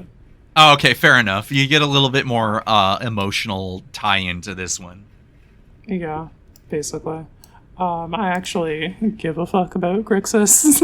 Yeah. Whereas Selesnya, the thing about Diadrine is it is just tokens and counters and tokens and counters. Like, it's exactly what you're expecting Selesnya to do. No, for sure, yeah. And I have a source of counters in my command zone, so I've got any of the synergy for moving around counters.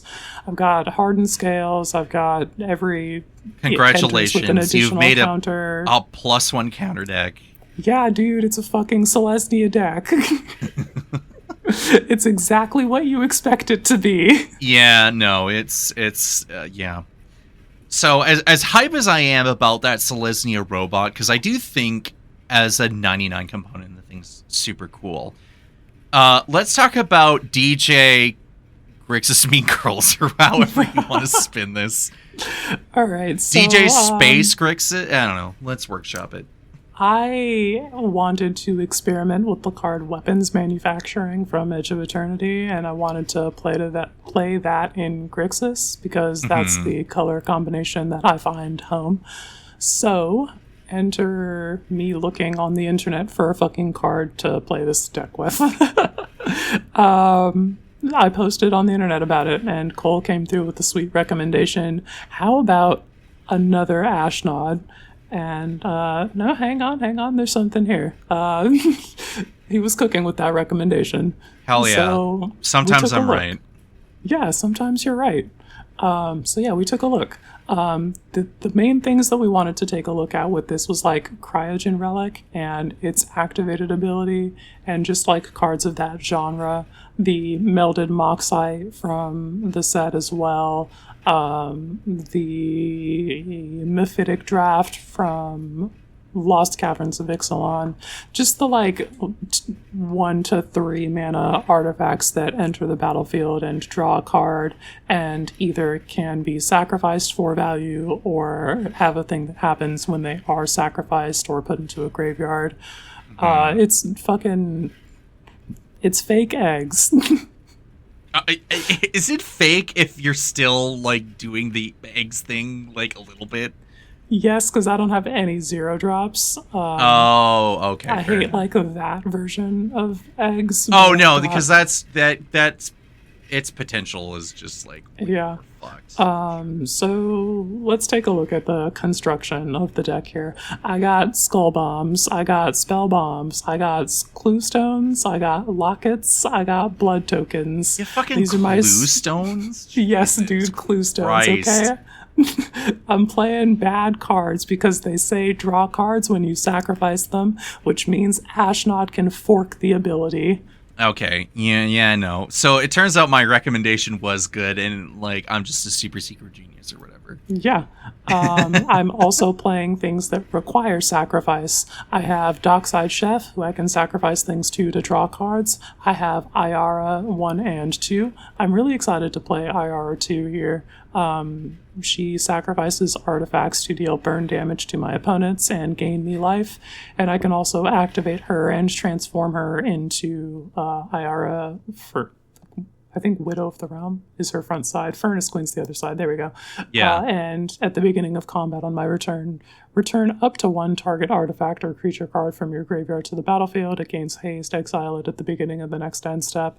And I can just fucking use that to, I don't know, drag a commander sphere back from the graveyard and sacrifice it again. So I can draw 2 cards with Ashnod. Yeah, or I could do that with I don't know, the Combustible Gear Hulk maybe, or Noxious Gear Hulk.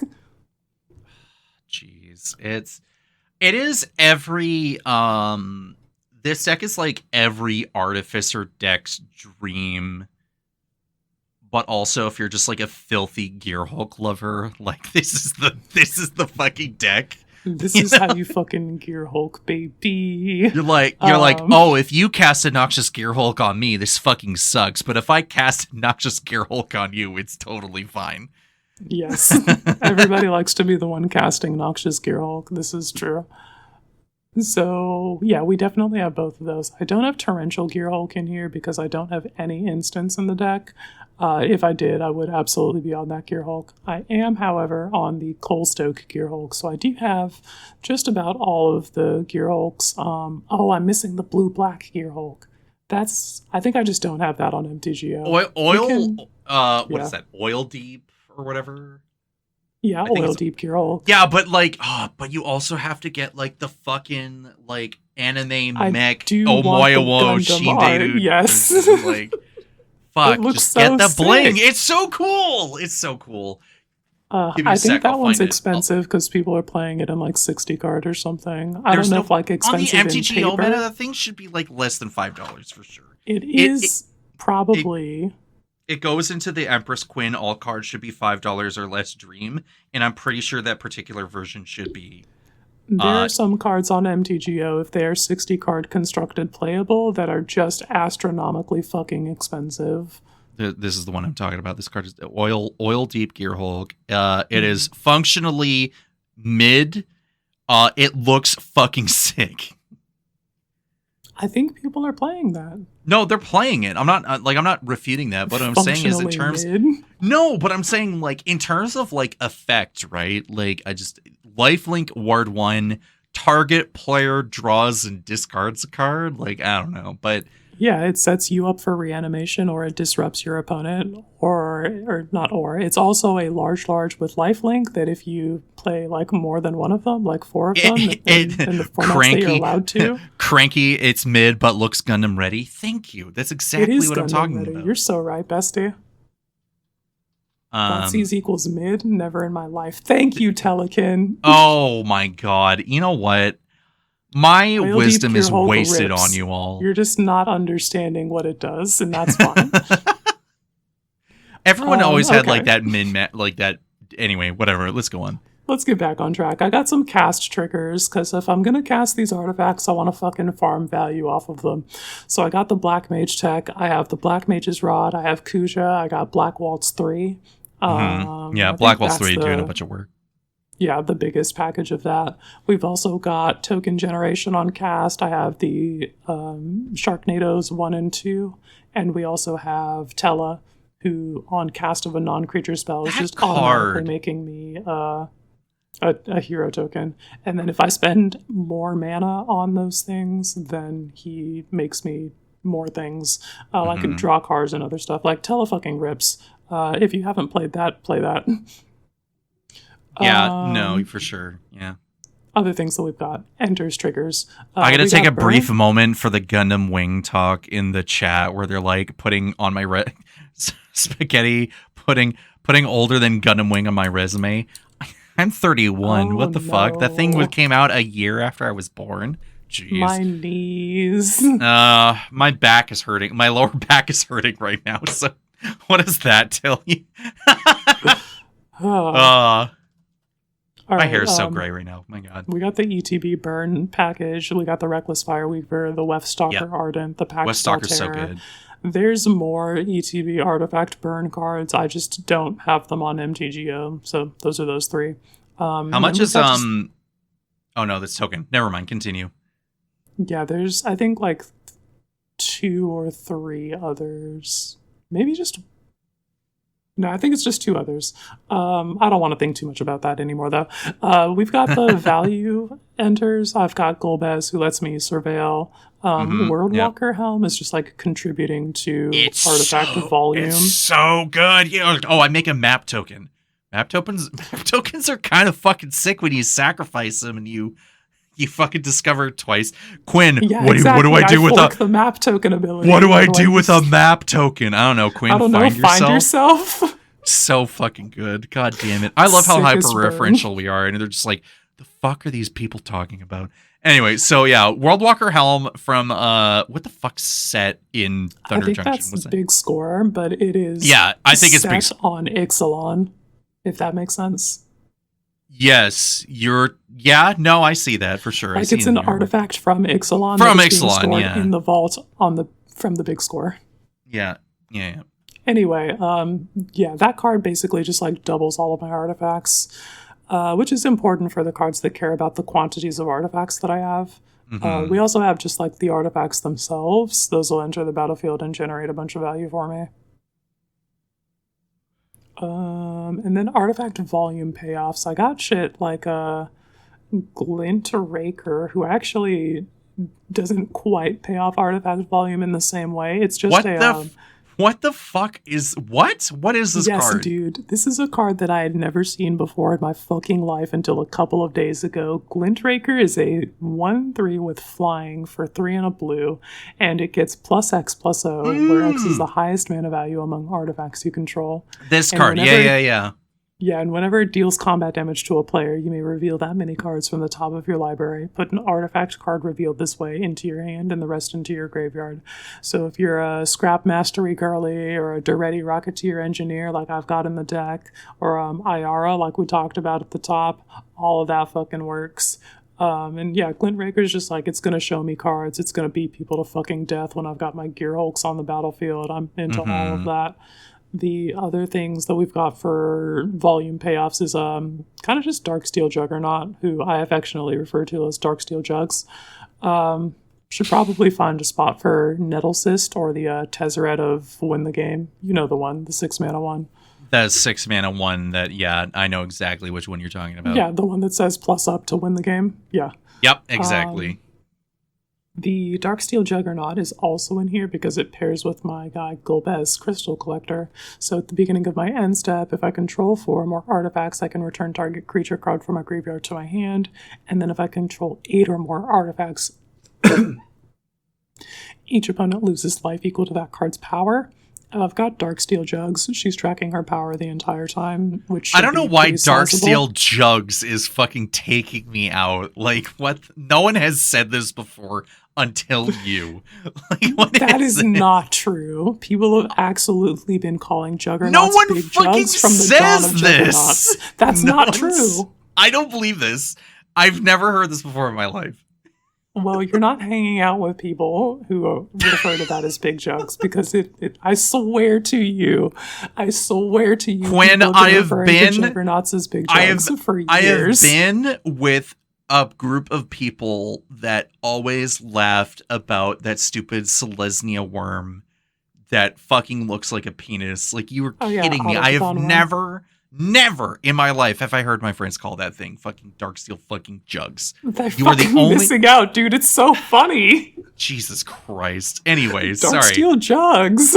Am I gonna have to freaking call this bonus episode Darksteel Juggs? Like, this is. That's the title. Thank you. That's the title. Congratulations. Thank you, everyone, for your contribution, but especially you, Quinn, for bringing this to my. Oh man. All right. Okay. So that's what the deck kind of looks like. In terms of gameplay, what does this actually do? Fucking nothing until game actions, game actions, game actions. Boy, howdy, do I love game actions. Wow, your life totals are melting. It is very much just like, more seriously, I inconspicuously get set up with trinkets and mana rocks. Maybe I land weapons manufacturing, and we treat that as a Vandal Blast insurance policy, where I'm literally just casting these rocks, I'm making these weapons, and then I don't do fucking anything else with them until somebody casts Vandal Blast, and then that person eats every instance of damage. So it's like, you better fucking watch out if you want to wipe my artifacts, my guy. I will make it costly. Yeah, no kidding. I can also just sacrifice those to the things that demand sacrifice. Any of those, the cards in the section up there, we talked about them. We can use the weapons for that. And then Ashnod shows up on like turn 4 or 5, and we start activating our trinkets and forking their abilities, and somehow we turn that value into a win over time. It's much more of a burn deck than a combat deck. I have the burn package in there and all of that, but I do have a way to win the game via combat. The Rise and Shine is absolutely in here. And it this always, is for yeah. Scherzy's Depth Shaker Titan / Cyber Drive Awakener. Cyber Drive Awakener, yeah. I It's just got another absolutely copy. That kind of deck. I got another copy of the on Shaker. MTGO. Do they? Well, also, I'm actually curious which one's cheaper, and I probably want to say is the Deep Shaker. But that fucking giving your stuff melee and trample. Melee is so good, actually, and I can point that at all of my weapons and tell them to turn into 3/3s, and then on end step it tells me, oh no, you gotta sacrifice your weapons, and I'm like, sick, I'm gonna cash in this stock portfolio and fucking melt your life total. Spaghetti's like, if you've ever been beaten to death by 36 Cyber Drive Awakened clues, oh, it's the fucking dream. Now we got red one. Now we got a red one. Okay. Why did they give me a red one? I've become too powerful. It's pushed me over the edge. I might not be Zen Cole in monk's robes with 10 decks, but my God, I am some other bullshit. Like, you really are. It's so good. It's so good. Oh, fucking crashing out over it. Oh my God. Yeah, I'm liking what you're going. I'm liking what you're doing here. I'm glad that you screamed out into the void and was like, "How do I do this?" And I'm like, hand on shoulder, yeah. Quinn, Ashnod, hello. Like, this is the thing that you've been waiting for. And see you later, Cranky. Thanks for coming through. Yeah. Which, I mean, we got like 10 minutes left. So like, have you really missed out on anything? We'll just get the episode out again. You'll be fine.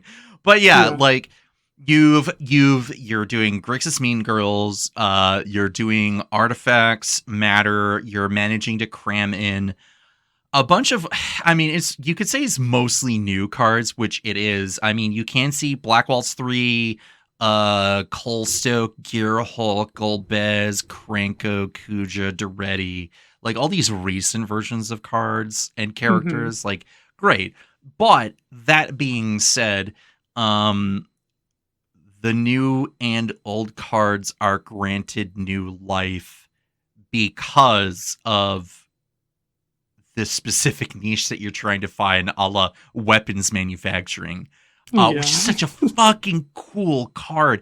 And the other thing too is that you intentionally you're like, this is a weapons manufacturing secret commander deck. I have to lean into what weapons manufacturing is asking me, where it has to be a non-token artifact.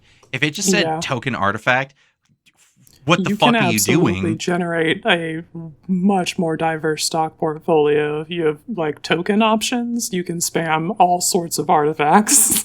but having to non-tokens, I'm like, okay, we're gonna fucking skull bombs, spell bombs, implement of combustion, fucking Nile spell bomb.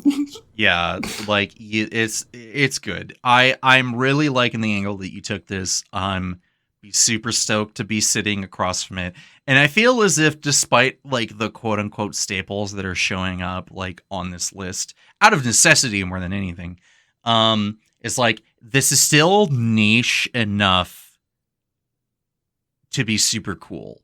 You know, I like think this so. doesn't Like, feel who too else do you samey. know is running Food Fight, dude? I have Food No, Fight. because like I looked at Food Fight when it came out in Wilds, and I'm like, okay, what is Food Fight? Because we've been talking about all these other cards and like what do they do, but like Food Fight in particular, it's a 1 and a red for an enchantment. It says artifacts you control have pay 2, sacrifice this artifact. It deals damage to any target equal to 1 plus the number of permanents named Food Fight you control. Mm-hmm. You're not So I fucking can copying spend- this fucking thing. I needed a sack outlet, and it gives all of my artifacts an ability that Ashnod Yeah. can fork. Yeah, exactly. So, I'm actually kind of. Oh no, because the artifacts get it and not the commander, right? So that's why so Food I'm Fight's spending in it. 2. I'm sacrificing those artifacts. I'm dealing 2 damage 2 to a thing, and damage. Ashnod's forking that to do 2 more damage to a thing. Yeah. So food again. This is again that super niche like thing that like happens to fit in the niche concept that you come up with, backed up by all the quote unquote staples that you would expect out of this deck, and like. I don't know. That's pretty fucking cool. That's pretty on brand, I think too. it is pretty cool. I get to play Phantom Train in here. Ashnod will fork that ability for me, and Phantom Train is just an absolute beating, actually. This is Yeah. another way that I can cash in my stock portfolio at the end of the game and just like put a bunch of +1/+1 counters on something, put a bunch of death triggers on the stack, and just crash in with a large trampler for, the crash bash smash face for the gamers in chat. Phantom Train is still one of those cards where I'm sitting on a copy that's kind of like burning a hole in my pocket because I got it intentionally. I know it can fit in something. Which particular deck? I don't know. Because it's foil and it's the fucking pretty foil, too. and it's Flex on fucking 'em. sick. It's fucking Phantom Train. And say what you will about Universes Beyond, but when a card fucking slaps, it fucking slaps, and you gotta fucking play it, you know? So I fucking love impactful rules text. you're like, oh, it's a vehicle. Well, I don't play vehicles, but if I just need to, like, This isn't sacrifice. a vehicle deck, but I needed a sacrifice outlet, so That also happens to be a trample 4/4 that grows. a sack outlet that beats your ass. And It's you don't perfect. you don't have suplex? Shame. I was not thinking about that. My removal package in general is pretty light on this. Quinn, actually, 'cause here's my criticism for you over the last few episodes of you showing deck lists off. Now, I am Cole who plays control decks. We know this. Mhm. I know. Mhm. But you could do with a little more instant speed interaction to save your fucking life. I hate not tapping out on my turn. Why would I do that? Why? Fucking play Curtains Call or something. I don't give a shit what you cast. Make it fucking work for the deck. But like every time, okay, Chad, I'm talking to you and to I guess to the listeners in the future, whoever's not checking in right now. I spy 25 creatures, 28 artifacts, 3 enchantments, and 4 sorceries. Where is the instant speed answer to save your life? It does not exist. No fucking room. I'm in the not deck for asking it, you. my guy. I'm not asking you to put in Psych Rift into this fucking deck. But what I'm saying Of course is, not. if you It's bracket 2. You can see that in the header. main Focus. deck, Benji, thank you. Build a good Jalira deck. Fuck you, Brandon. You're not even. You're right, You're here- Benji. I should main deck Either Eyes, but then I have to hold up in 4 mana, and I caps lock fucking But hate hold not on. tapping out. No. Time out. Quinn, you have a bunch of spell bombs and shit that you can activate at any time, so you have the open mana. Okay, sometimes. Sometimes I do be holding no. up mana to activate a spell bomb, whatever. Sometimes Maybe I you kept wait. a Nile spell bomb up to fucking burn somebody's graveyard and burn another gamer's graveyard in response to them going for a reanimate. All right, I can do that. Bro, let me tap out. I'm gonna play my Cryogen Relic and then main phase fucking pop the Cryogen Relic to tap something down and put a stun counter. Like, give me a fucking break. I believe in you. You're a smart Magic the Gathering player. You can hold up on mana. People are like, wait a minute. Quinn's playing a I know I Grixis deck. can. I just don't want to. No, and then I will always fucking get you because you have no mana. And then I tap down your creatures, and then you're really fucking God. That's why I play the insurance policies. It's Which not is always good. What is the insurance policy in this case? Well, in this case, it's weapons manufacturing, but we spent that whole episode talking about insurance policies, and I do employ those in the decks. So if I get interacted with, it's ruinous, but Anyway, everyone, always pack a Vandal Blast. Anyways. Pack a Vandal Blast. Get fucking all of my artifacts before my weapons manufacturing shows up. All right. We got about less than 2 minutes before we have to wrap up this episode, and then we'll be spending the next half hour on stream doing a giveaway until Commander games are happening for the rest of the night going into tomorrow. So what I normally say, we're going to be doing a regular outro where you say, hey, look us up on our socials. I don't have the thing for that. You've been hanging out on MTG Lexicon, the Dive Bar of EDH, where we're doing Here's Blade Vibe Check Live. So thank everyone in the chat for coming through. Do you want another 10 minutes? Okay. Oh, God. What do we talk about? The giveaway is pretty quick if you want to take another 10 minutes. Oh, well, okay. Well, yeah. Right. Okay. Right now... So right now, I think I've managed to get a bulk of my deck building ideas out of the way. Okay, because I have Grixis villains. What do you mean you have Grixis? Do you already have the deck ready? Yes. Fuck. I'm not okay, dude. Oh, well, we already know that, but please tell us more. All right, so there's that. Okay, that's not on the list, but talk about it anyway, I guess. It's on the fucking list now, bitch. Fuck! Alright. Alright, so, Grixis villains under Norman Osborn. He is a 1 and a blue legendary creature human scientist villain, 1/1 who can't be blocked, and whenever he deals combat damage to a player, he connives. You draw a card, then discard a card. If you discarded a non-land card, put a +1/+1 counter on this creature. You can also spend 1, a blue, a black, and a red to transform Norman Osborn, activate only as a sorcery.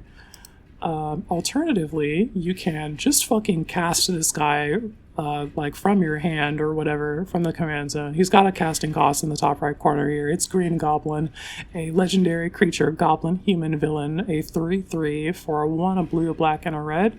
He's got flying and menace. He says spells you cast from your graveyard cost 2 less to cast. And goblin formula. Each non-land card in your graveyard has mayhem. The mayhem cost is equal to its mana cost. You may cast a card from your graveyard for its mayhem cost if you discard it at this turn. Timing rules still apply.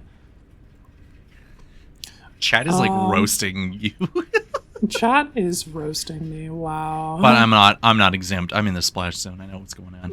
So I'm currently taking a look at your Moxfield list here. Yes, I have. I am seeing a lot of red-bordered, illegal-ass cards right now. Yes, these are red-border, illegal-ass cards, and if you hang out with me, you will become intimately familiar with that site because I cannot stop touching new cards. It's true. You're eating from the trough every time. Every fucking time. All these gamers in the chat who are fucking talking about Gwenum, but Etria here, I'm the filthy player who's gonna play top in Fishbowl and it's 99. Bro, can we just... Have you met us? We have a Bolus's Citadel in the command zone. Can we smoke mids for like a second and just cast spells off the top? No, we have to either storm? Okay. Great talk. Okay, sounds good. All right. Anyway, construction of this here deck. I got every villain that we've seen so far. I got the cards from the scene box thing, Grasping Tentacles and Pumpkin Bombs. The first of which is a sorcery for a blue, a black, and 1, and target opponent mills 8 cards. You may put an artifact card from that player's graveyard onto the battlefield under your control. I cut a mana rock to play this card because I figured I would just steal somebody's mana rock or their gear Hulk or something. That's so fucked. I'm right though. I mean, you're not wrong. I mean, okay, what was the bobblehead that you had to cut for this deck? I am currently on agility bobblehead, charisma bobblehead, intelligence, endurance, and strength. So there are luck and perception are the ones that I have cut. And I cut the luck bobblehead because I hate that bitch, and the perception bobblehead because I needed to make room for the other ramp spell. So that's what we did there. Okay. I'm playing the Soulstone in this because I think that it's fine. It's extremely medium, and therefore I can play it in every deck. Pumpkin Bombs is another one from the scene box. I think this card's really fucking funny. It's a 1 and a red for an artifact. You tap it and discard 2 cards and draw 3 cards. Then put a fuse counter on this artifact. It deals damage to the number equal to the number of fuse counters on it to target opponent. They gain control of this artifact. Hot potato. Brandon, shut the fuck up. Other ramp spell? You mean Mana Drain? No, dude, I fucking hate that card. Hate that card. 0 out of 10. Do not interact. Get out of here. I'm a bracket 2 gamer. I'm not playing that unless it's like bracket 4 or 5. People just put like random cards in chat and we were like, no, get that thing out of here. Brother, I smoke mids. Don't come around here with that loud, okay? I'm trying to have a whole session, my guy. I'm not trying to take one hit and need to go sit down. Brandon's like, oh my god, I can finally, like, you already live in my brain rent-free, and now you're intruding on my podcast talking about fucking Mana Drain as ramp? Get the fuck out of here. Emo chicken out here with the fucking Worldfire did nothing wrong. I think incorrect. The Worldfire did plenty wrong, and that's why it spent all that time on the ban list.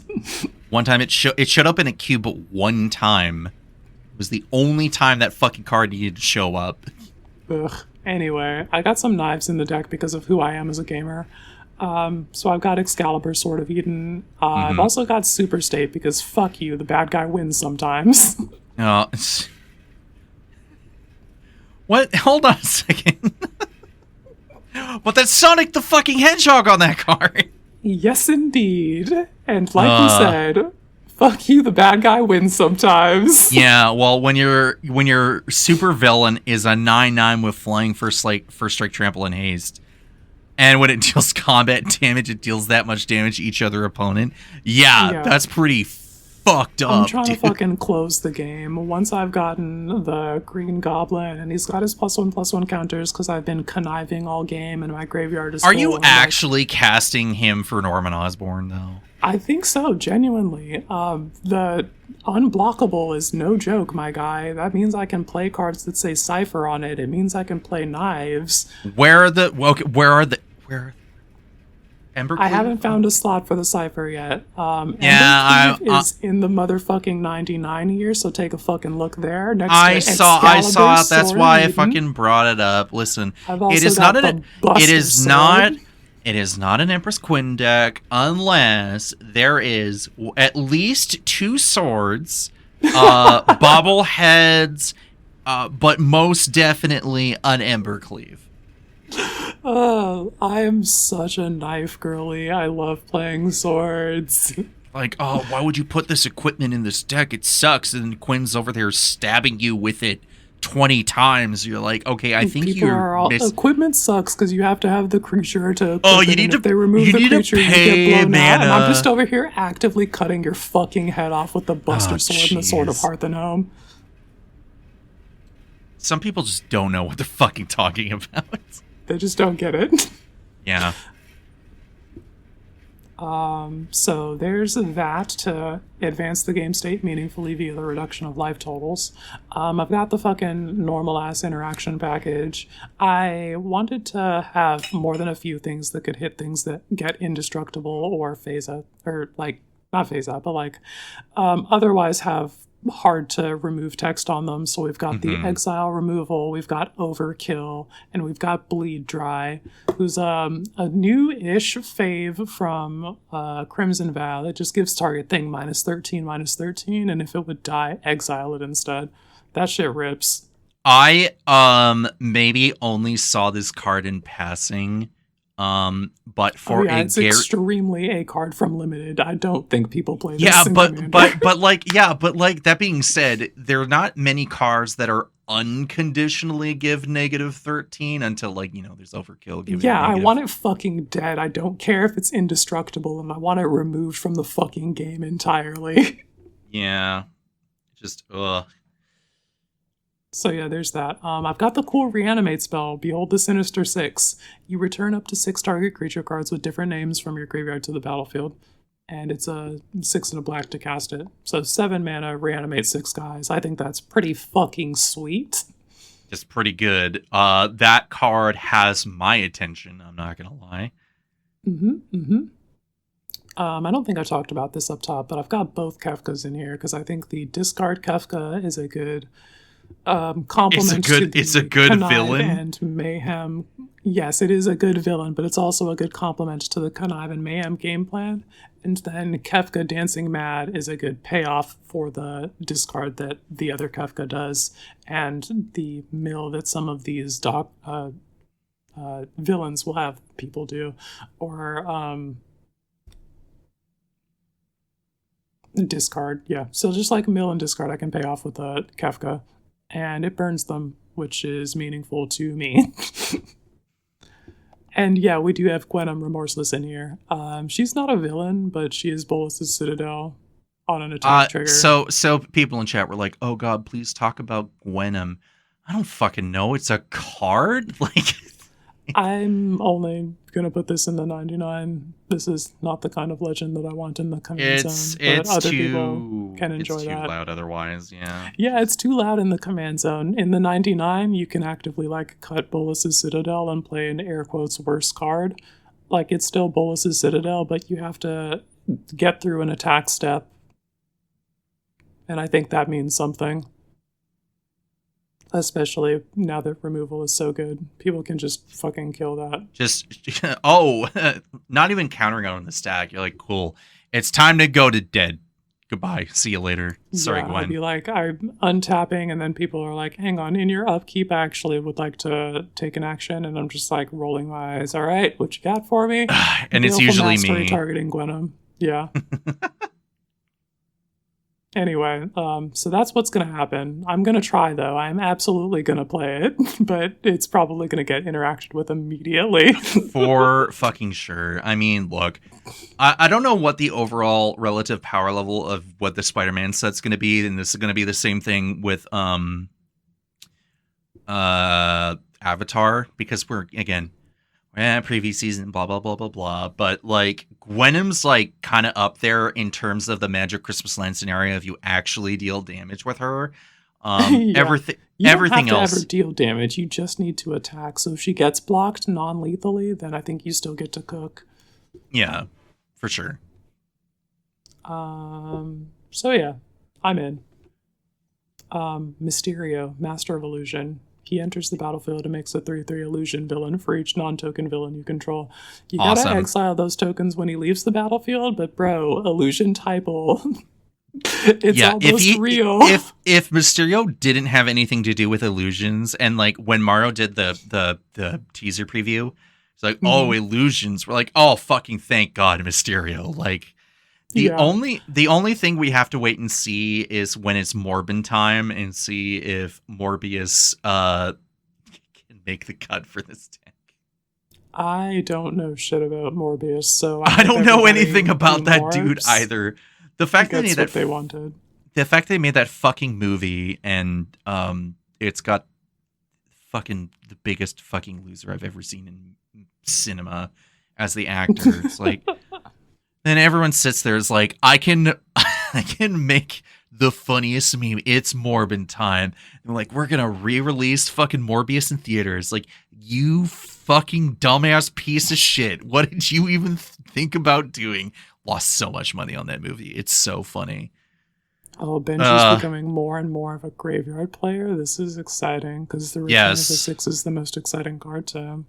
Well, it does look very cool. Because we had the only card I can think of comparatively is what is it? Was it the Sultai or the Esper Ultimatum? Not Esper. Abzan. Abzan Ultimatum was like return all different name cards from your graveyard to the battlefield. And you're like, okay, so I just whoop my whole fucking graveyard in, right? Yeah, Eerie Ultimatum. That is basically the same card.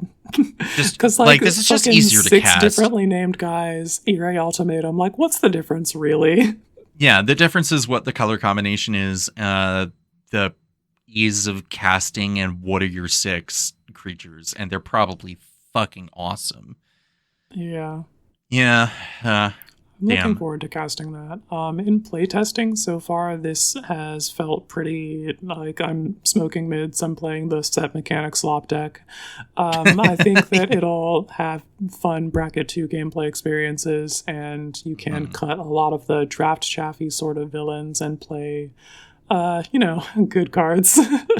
and play good cards. The Mayhem game plan. I think that you can probably do a lot of like dark work with this commander, and the villain typal game plan that I have constructed as so far is definitely Piccolo's weighted training cape for him. You could probably just draw that whole fucking cape over him, and I'd be like, yeah, that's Piccolo right there. Goddamn. Except he's got a pointy fucking hat. Go figure. That's the only thing he's been missing. All right. Yeah. Well, that's a pretty neat deck. I'm excited to see fleshed out once we see more Spider-Man previews in the near future, which will be coming faster than you think. Yeah, I also got to get some playtests in and see if this, or not like playtests in the playtester, but playtests with like actual people and see if this is even viable. Yeah, we got to wait and see because there's some really fucking bad cards. So, yes, it's giveaway time. Yes, it's time to wrap it up. This has been Heroes Blade Vibe Check, the bonus episode live. We're going to say goodbye for now as we stop doing the podcast and allow Brandon to come back in. Hang on, we got to tell chat that this was lovely. Chat, thanks so much for coming. This is great. This was super fun. Absolutely flattering. Like, I'm always saying that I'm a powerful warlock and that Twitch chat is my patron and that I draw my power from you and through you all things are possible. And every time you show up to a thing like this, it reinforces that belief for me and my power grows even greater. So thank you for contributing to that well from which I draw my strength. Yeah, and obviously, like, this is a combined effort, MTG Lexicon and our regular friends and our regular listeners. So if this is your first time, hey, thanks for sticking around. This has been super fun. This is pretty much the norm, except add an extra hour on top of it. Yeah, basically. Hell yeah, so if you know... Grow the sum. Grow the sum. All right. Brandon, I think you can jump in here. We're going to wrap things up on the recording end of things. We're going to be doing the giveaway. And we'll see you in a couple weeks with Brute Cody. That's a wrap, everyone. Hell yeah. Later, gamers.